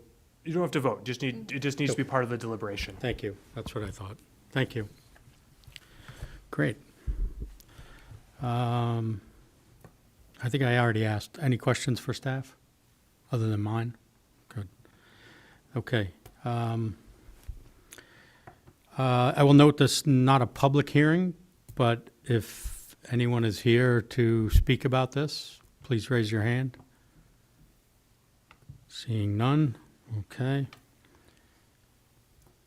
So I think we should move to a motion for this. Ms. Mastrogiovanni? I would like to move to issue final approval for a boundary line adjustment between the properties at 194 and 216 Marlborough Street, as shown on the plan identified as plan showing boundary line adjustments between properties of 216 Marlborough Street LLC and 216 Marlborough Street, Keene, New Hampshire, 03431. Parcel number 589-016, and Noah Crawford Bange, not 194 Marlborough Street, Keene, New Hampshire, 03431. parcel number 589-015, prepared by DiBernardo Associates LLC at a scale of 1 inch equals 20 feet on January 17th, 2024, and last revised on March 11th, 2024, with no conditions. Thank you. May I have a second? Mr. I Cost? second the motion. Thank you. Okay, so we have a motion on the table. At this time, I would like to invite any comments or, Ms. Marklin. Just that I don't see that this has any regional impact. Thank you. Much appreciated. Any discussion on the merits? Mr. Clancy?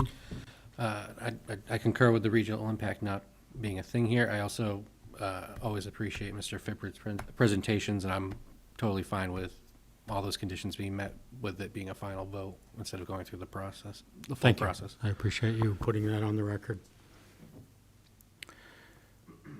Okay, so at this time, I would call for the vote. All those in favor of the final approval? Any opposed? Final approval is issued. Thank you. Thank you. Okay, one more. I appreciate your patience, guys. So, next on the agenda is a boundary line adjustment, 2 and 12 Gilbo Ave.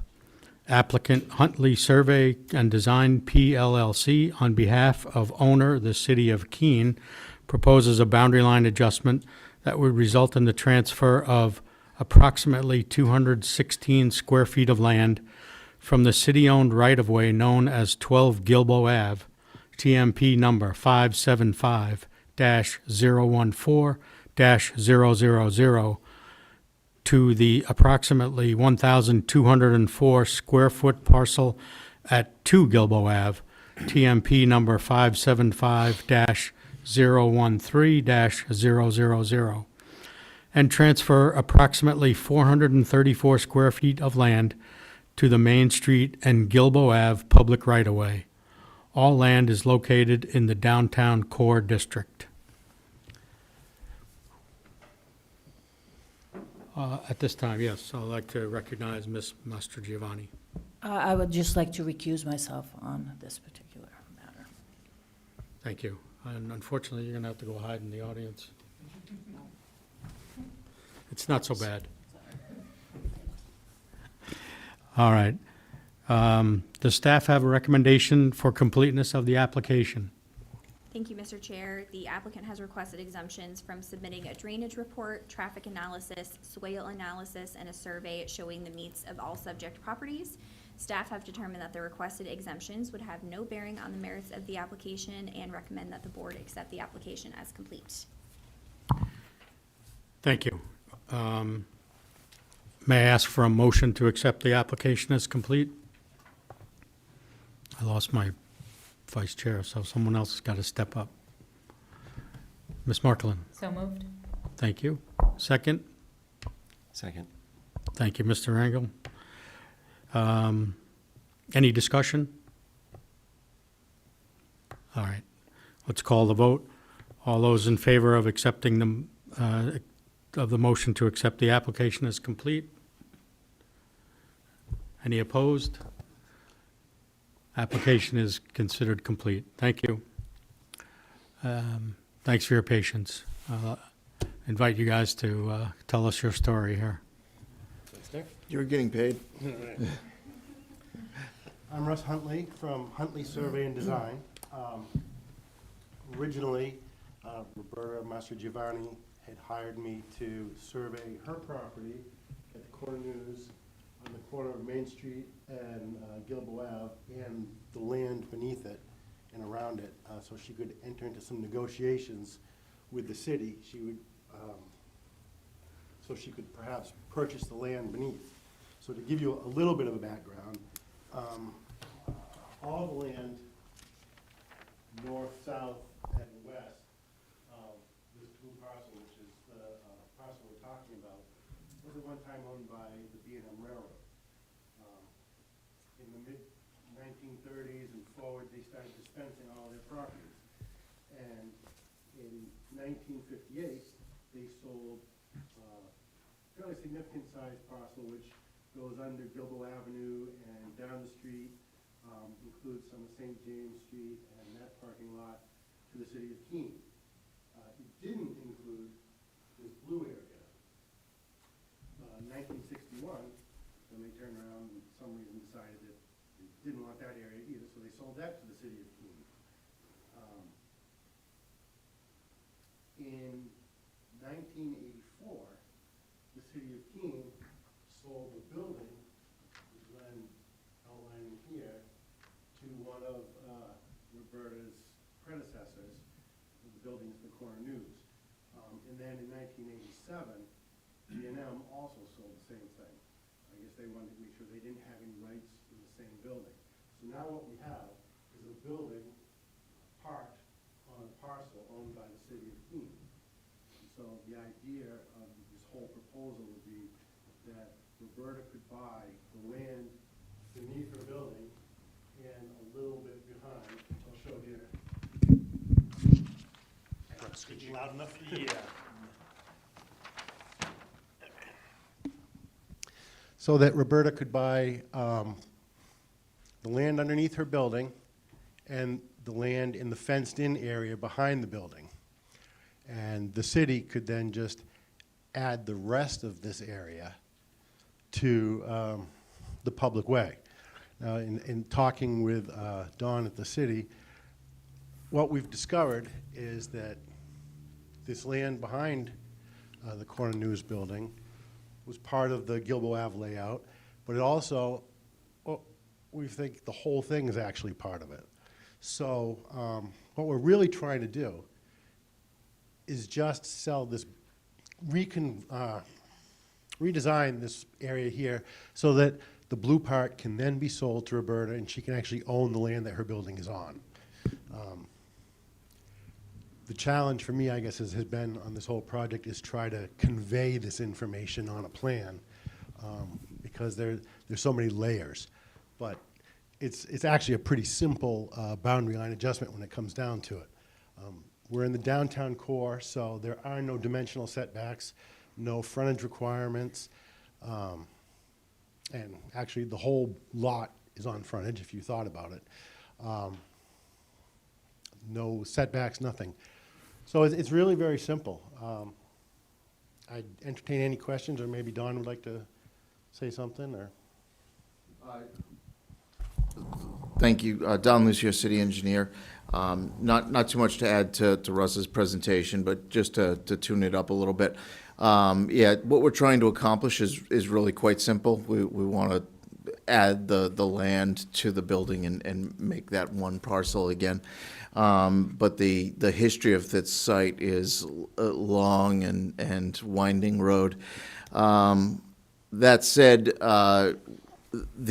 what appears from the records is that when the city council laid out Gilbo Ave as a public road, it simply took the acquisition that it had gotten from B&M Railroad, including the Corner News and what we now know as the Transportation Center, and said, everything we got from B&M Railroad is now a public way.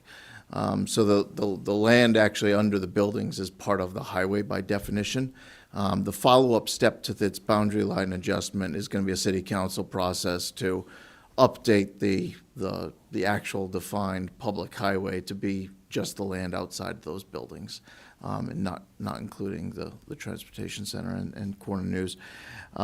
So, you know, obviously we think this makes sense. It's cleaning up a little bit of wonky history.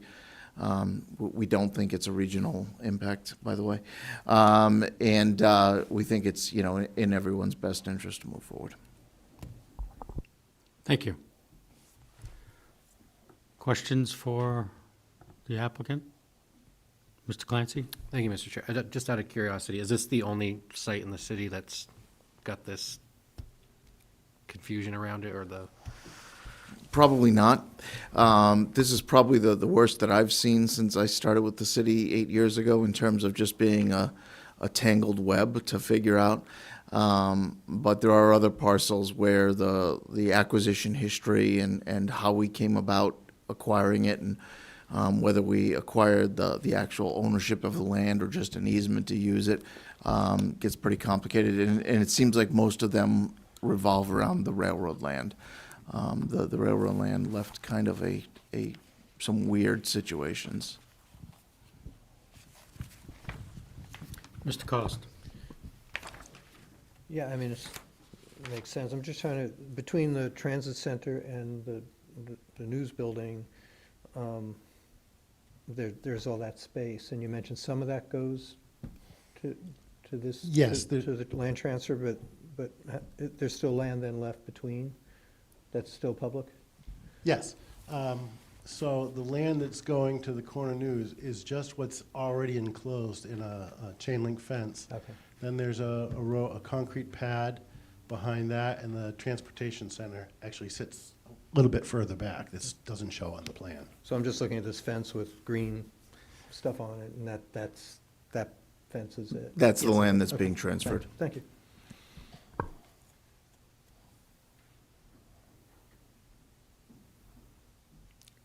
Further questions? Okay, great. Thanks, guys. At this time, I'd like to invite the staff to provide their comments. Thank you, Mr. Chair. So the subject parcels are located in downtown Keene along the west side of Main Street, directly north of Margarita's Restaurant. There's commercial uses that abut in all directions, and the Cheshire Rail Trail is located directly to the south. The approximately 1,200 acre, oh my goodness, 1,200 square foot parcel at 2 Gilbo Ave is owned by the city of Keene and is located at the corner of Main Street and Gilbo Ave. There's an existing almost 750 square foot building located on top of the land that houses the Corner News shop. As was explained, this building currently sits on top of the land, is not actually part of the parcel. And all properties involved in the proposal are located in the downtown core district, which has build to lines in place of setbacks, and it does not have a maximum impervious surface coverage or maximum or minimum lot size. The purpose of this lot line adjustment is to transfer about 216 square feet of land from the city-owned parcel known as 12 Gilbo Ave, which isn't really a parcel, to the property at 2 Gilbo Ave. An additional 434 square feet of land is going to be transferred from the Corner News parcel to part of the public right-of-way that includes Gilbo Ave and Main Street. And then again, the city's ultimate intent is to convey the land to Ms. Mastrogiovanni so that her building is sitting on its own parcel. There's going to be 3 easements that are going to be created following the boundary line adjustment to allow for the passing and repassing of people over the city-owned bike trail directly to the south. In terms of regional impact, staff don't believe that this has a regional impact. If somebody could just address that as part of the deliberation of the application. And then to quickly speed through the subdivision regulations, because there are no dimensional requirements outlined in the zoning for the downtown core district, that standard is not applicable. In terms of the character of the land, again, it's already developed land, so that's not applicable. Scattered and premature development is not applicable. Preservation of existing features is not applicable because there's no changes proposed to either of the sites. For monumentation, we recommend the inclusion of the typical lot monument inspection precedent condition of approval prior to the final signature of the plans by the chair. Special flood hazard area, that's not applicable, and it's not within a special flood hazard area either of the parcels. City and sewer, water and sewer are both available to these properties, so that standard is met. Same thing with utilities. In regards to site development standards, drainage and stormwater management is not applicable. Sediment and erosion control is not applicable. Sewer and water, again, it appears to be met because of the fact that utilities are available. And then traffic and access management, although part of the land is gonna be transferred to the Gilboa Ave and Main Street public right-of-way, there's no traffic or access management impacts. And no surface waters or wetlands are present, so that standard is not applicable. So the motion that was included in the staff report that was sent out is correct and recommended. Thank you. Any questions for staff? Mr. Cost? I mean, just so I understand, this is a lot line adjustment that we're voting on now. And then I'm assuming sometime further down the road, there'll be some land transfer negotiations between the city.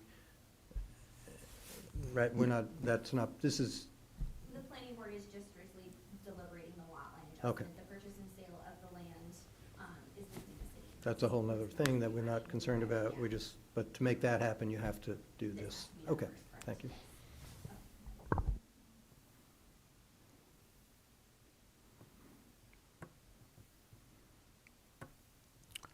Okay. Seeing no public, and it's not a public meeting anyway, we'll move along to, is the motion in the agenda packet the correct motion? Yep, that includes all of the necessary, conditions. All right, so may I ask for someone to make the motion? Having never read a motion, This is your first time. Mr. Cost?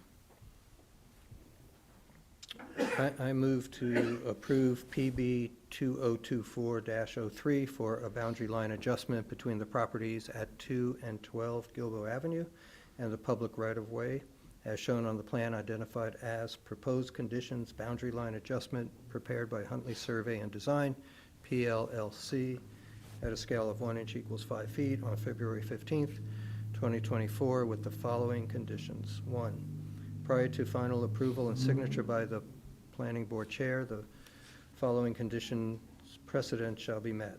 A, owner's signatures appear on the plan. B, inspection of the lot monuments by the Public Works Director or their designee following their installation or submittal of a security in an amount deemed satisfactory to the Public Works Director to ensure that the monuments will be set. And then C, submittal of 4 full-size paper copies, 2 Mylar copies, and a digital copy of the final plan set. And then D, submittal of a check in the amount of $51 made out to City of Keene to cover recording fees. E, submittal of draft easement documents shall be submitted for review by the City Attorney's Office. And 2, subsequent to final approval and signature by the Planning Board Chair, the following condition shall be met. A, copies of the recorded easement document shall be submitted to the Community Development Department. Beautifully done, thank you. May I ask for a second? Ms. Marklin? I'll second and make the comment that this application does not seem to have any regional impact. Thank you. Your staff's new best friend. Okay, any discussion? Mr. Clancy? I just find this application fascinating, and I like the housekeeping that it gets, or the hopeful housekeeping it resolves. Thank you. Okay, let's move to a vote. So the motion to approve has been put forward. All those in favor of approval? Any opposed? Motion is approved. Thank you, guys. I appreciate you hanging out.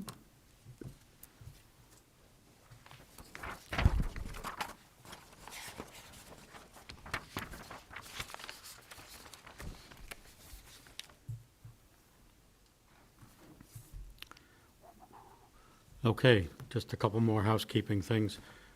Next on the agenda is a changes to the planning board application fee schedule. Thank you, Mr. Chairman. Evan Clements, planner. So we are changing the fee schedules for all the land use boards in the city. currently, we're charging applicants a certified mailing to meet the statutory requirement that abutters be notified by verified mail. The US Post Office offers a product called It's called a certificate of mailing. certificate of mailing that the city attorney believes meets the statutory requirement. When you deliver the letters to the post office, the post office gives you a receipt that they have received the letters, and that meets the statutory requirement and is much cheaper than a certified mail. So we're hoping to save a little bit of money on applications for applicants that way. And then we also have, we need to add a conditional use permit application fee for the Cottage Court Overlay CUP that we're hoping to have on the books in May, April? I think May. Yeah, by May, the city council, the public hearing is in April, and then they'll do their final vote beginning in May for that. So we want to be ready to have that on the fee schedule. And for whatever reason, the city clerk's office considers fee schedule amendments to be part of the rules of procedure process. So how that works is we bring up the proposed change to the rules of procedure at a public meeting, and then you have a chance to ask questions and talk about it. And then at the next planning board meeting, you will vote to adopt those changes to the rules of procedure. And then because the fee schedule is also in the city code of ordinances, where the staff is going to have to bring it all to city council to get approved that way. So basically, we're collecting all of these individual board approvals, and then we're going to bring it together as one ordinance change to city council as like a full basket of changes. So, and then we set the Cottage Court Overlay application fee to be $100 in line with the Hillside, Surface Water, Congregate Living, Solar Energy. And then there's actually one more thing that I forgot about. The gravel pit, the excavation permit has got some language in there that says that you can't charge, I think the statute says more than $50 for an excavation permit. So we're changing the fee schedule to make sure that that says that permit is $50, and then we're calling it an application fee. And then we're amending the application fee to more line up with the amount of work that is required for that kind of application. So those are all the changes. Thank you. Can you clarify if we're voting on this tonight, or? You are not voting on it tonight. We're merely making it public knowledge, and then in the meeting in April, you will vote on those changes. So we'll have a prepared motion for you then, but now it's just brought up as a proposal, and if you've got questions or comments, now's the time. And this, you mentioned public hearing first. So that will be this meeting, or will that be April? No public hearing. They're your rules of procedure. No public hearing. Yeah, Okay. so it just, Sorry, it has to misheard. be brought up in public. Okay. All right, great. Thank you.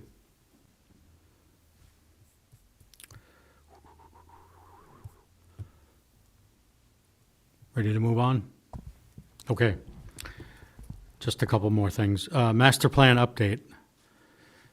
So the master plan met for the second time, February 6th. No, I'm sorry, is that February 6th? No, we met March 12th, I guess. That was our third time, second time, should say.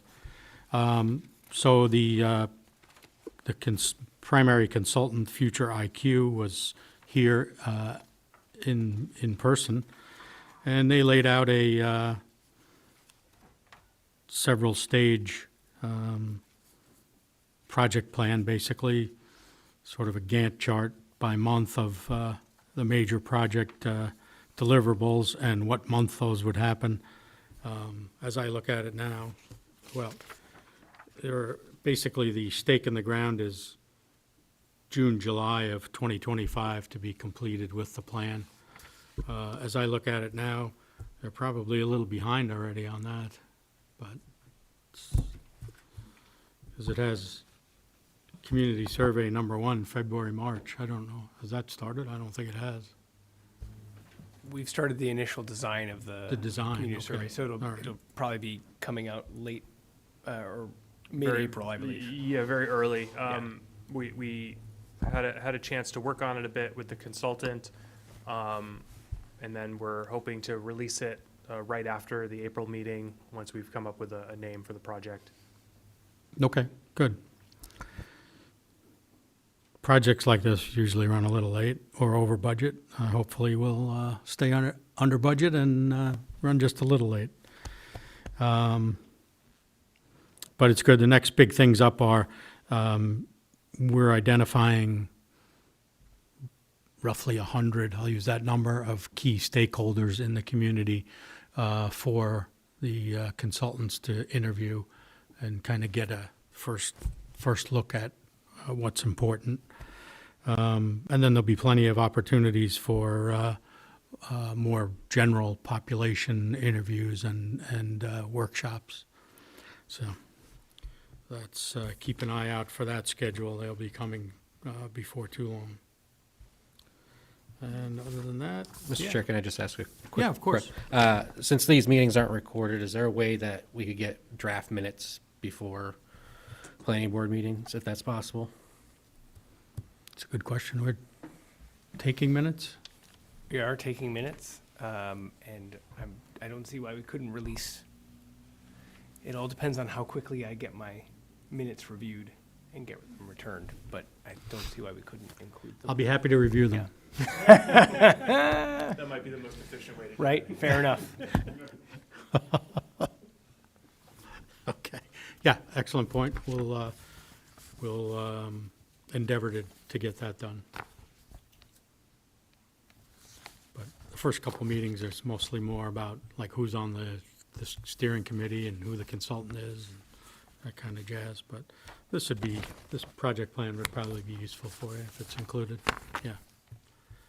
So you can keep score at home. Yeah, and there's we're about to launch a project website for the whole thing that'll be live, that'll have information and Yeah, good constant point. Yep. updates. If it's not already live, actually. It's already live. And so, you can get that through the city website. I think you can go to master plan. Oh yeah, keenmasterplan.com is the project website. So. Good. And as Mr. Clements mentioned, kind of as an aside, one of the things the committee is working on is a catchy name for the whole thing. So hopefully we'll have that in place shortly. Any other questions about master plan? Okay. Staff updates?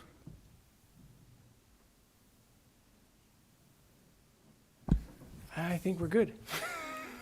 I know you're good. Okay. Any new I business? guess I will jump Oh, in sure. here. I think, sorry. I did promise to sort of, I think, provide some training as we went on, but this has been a long meeting, and I guess I will just say, staff really appreciates the amount of work you did on the 186 Gun Road proposal. That took a lot, and took a lot of deliberation and discussion, and thank you, Evan, but also really thank you to you for working through the process. And that's, we really appreciate that. It means a lot to us to have the work that the applicants do and the work that we do really chewed over and discussed by the board, so thank you. Thank you. And I could also mention that the state does provide training online. They do have some sessions that are kind of webinar-y, but there's also training that you can access. It's part of the state. It's BCE, I think, is the department, but it's if you just look under OPD training, you should be able to find it. Yep, it's the Mr. Chair, this is Megan Fortson. It's, yeah, the Office or Bureau of. I can't even Economic think. Affairs. There you go, Economic Affairs, and then it's the Office of Planning and Development, Planning and right? Development. Yeah, OPD. Yeah, and there's actually, I think there's a planning and zoning webinar coming up soon, so I will, I'll forward the information to everybody on the planning board. Yeah, that would be I'll great. send that out tomorrow. Thank you. Yeah, I would highly encourage you to take advantage of that. Okay. Any new business? Mr. Clancy? Thank you, Mr. Chair.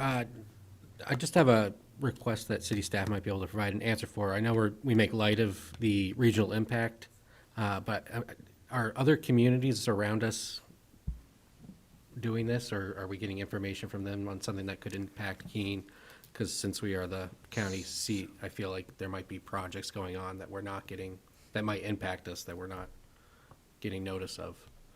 So I wonder if we can draft a letter to the communities requesting that they might consider that. I mean, they're statutorily obligated to. We can't force other planning boards to run their business in a different way. We do try to keep an eye out as best we can as staff. I know we had a recent project in Swansea. It was a contractor self-storage project that was right on, was it Swansea Factory Road? Nope, it was on. It was Base Hill Road. Yeah, and Base it Hill- was Base Hill Road. Very similar to the Blackbrook Road contractor bays that were approved last year, if anybody was on the board then. Yeah, and we kind of caught wind of it sort of sideways, and we reached out to the planner in Swansea, and we were like, hey, we think this is a regional impact. You should probably treat it as such. So we helped them to do that properly. And then, Jesse, you attended one of those meetings, right? Yeah, so they were in a transition between planners. Hopefully that'll be fixed in the future. But yeah, I attended 2 of them actually, and so that's our practice if we get notified. But Mr. Clancy, you're absolutely right. A lot of these communities are not aware of the impact that some of their developments would have. Swansea has a situation in the past that we were not made aware of. But like Evan said, it's pretty hard for us to pressure them unless we become aware of them randomly, which we do. But We if they, watch this but stuff. if they do designate it as a DRI, then we are in a butter, right? Yes, We would and- be and- notified of everything. That's correct, and then Okay. we get notified, Southwest Regional Plan Commission gets notified. So, and then, from there, usually we involve the city manager, see how involved does she want city staff to be in this, and in this case, she thought it was important enough to have the community development director attend some of these meetings to get a better idea of what was going on and see how it would impact our community. Thank you. Any other new business? Okay. Upcoming dates of interest. Joint Committee of the Planning Board and PLD is April 8th at 6:30 PM. Planning Board Steering Committee, April 9th, 11 a.m. Planning Board Site Visit, April 17th, 8 a.m. To be confirmed, depending on what applications we have. And then the next regular meeting of the Planning Board, April 22nd, 6:30 PM. So,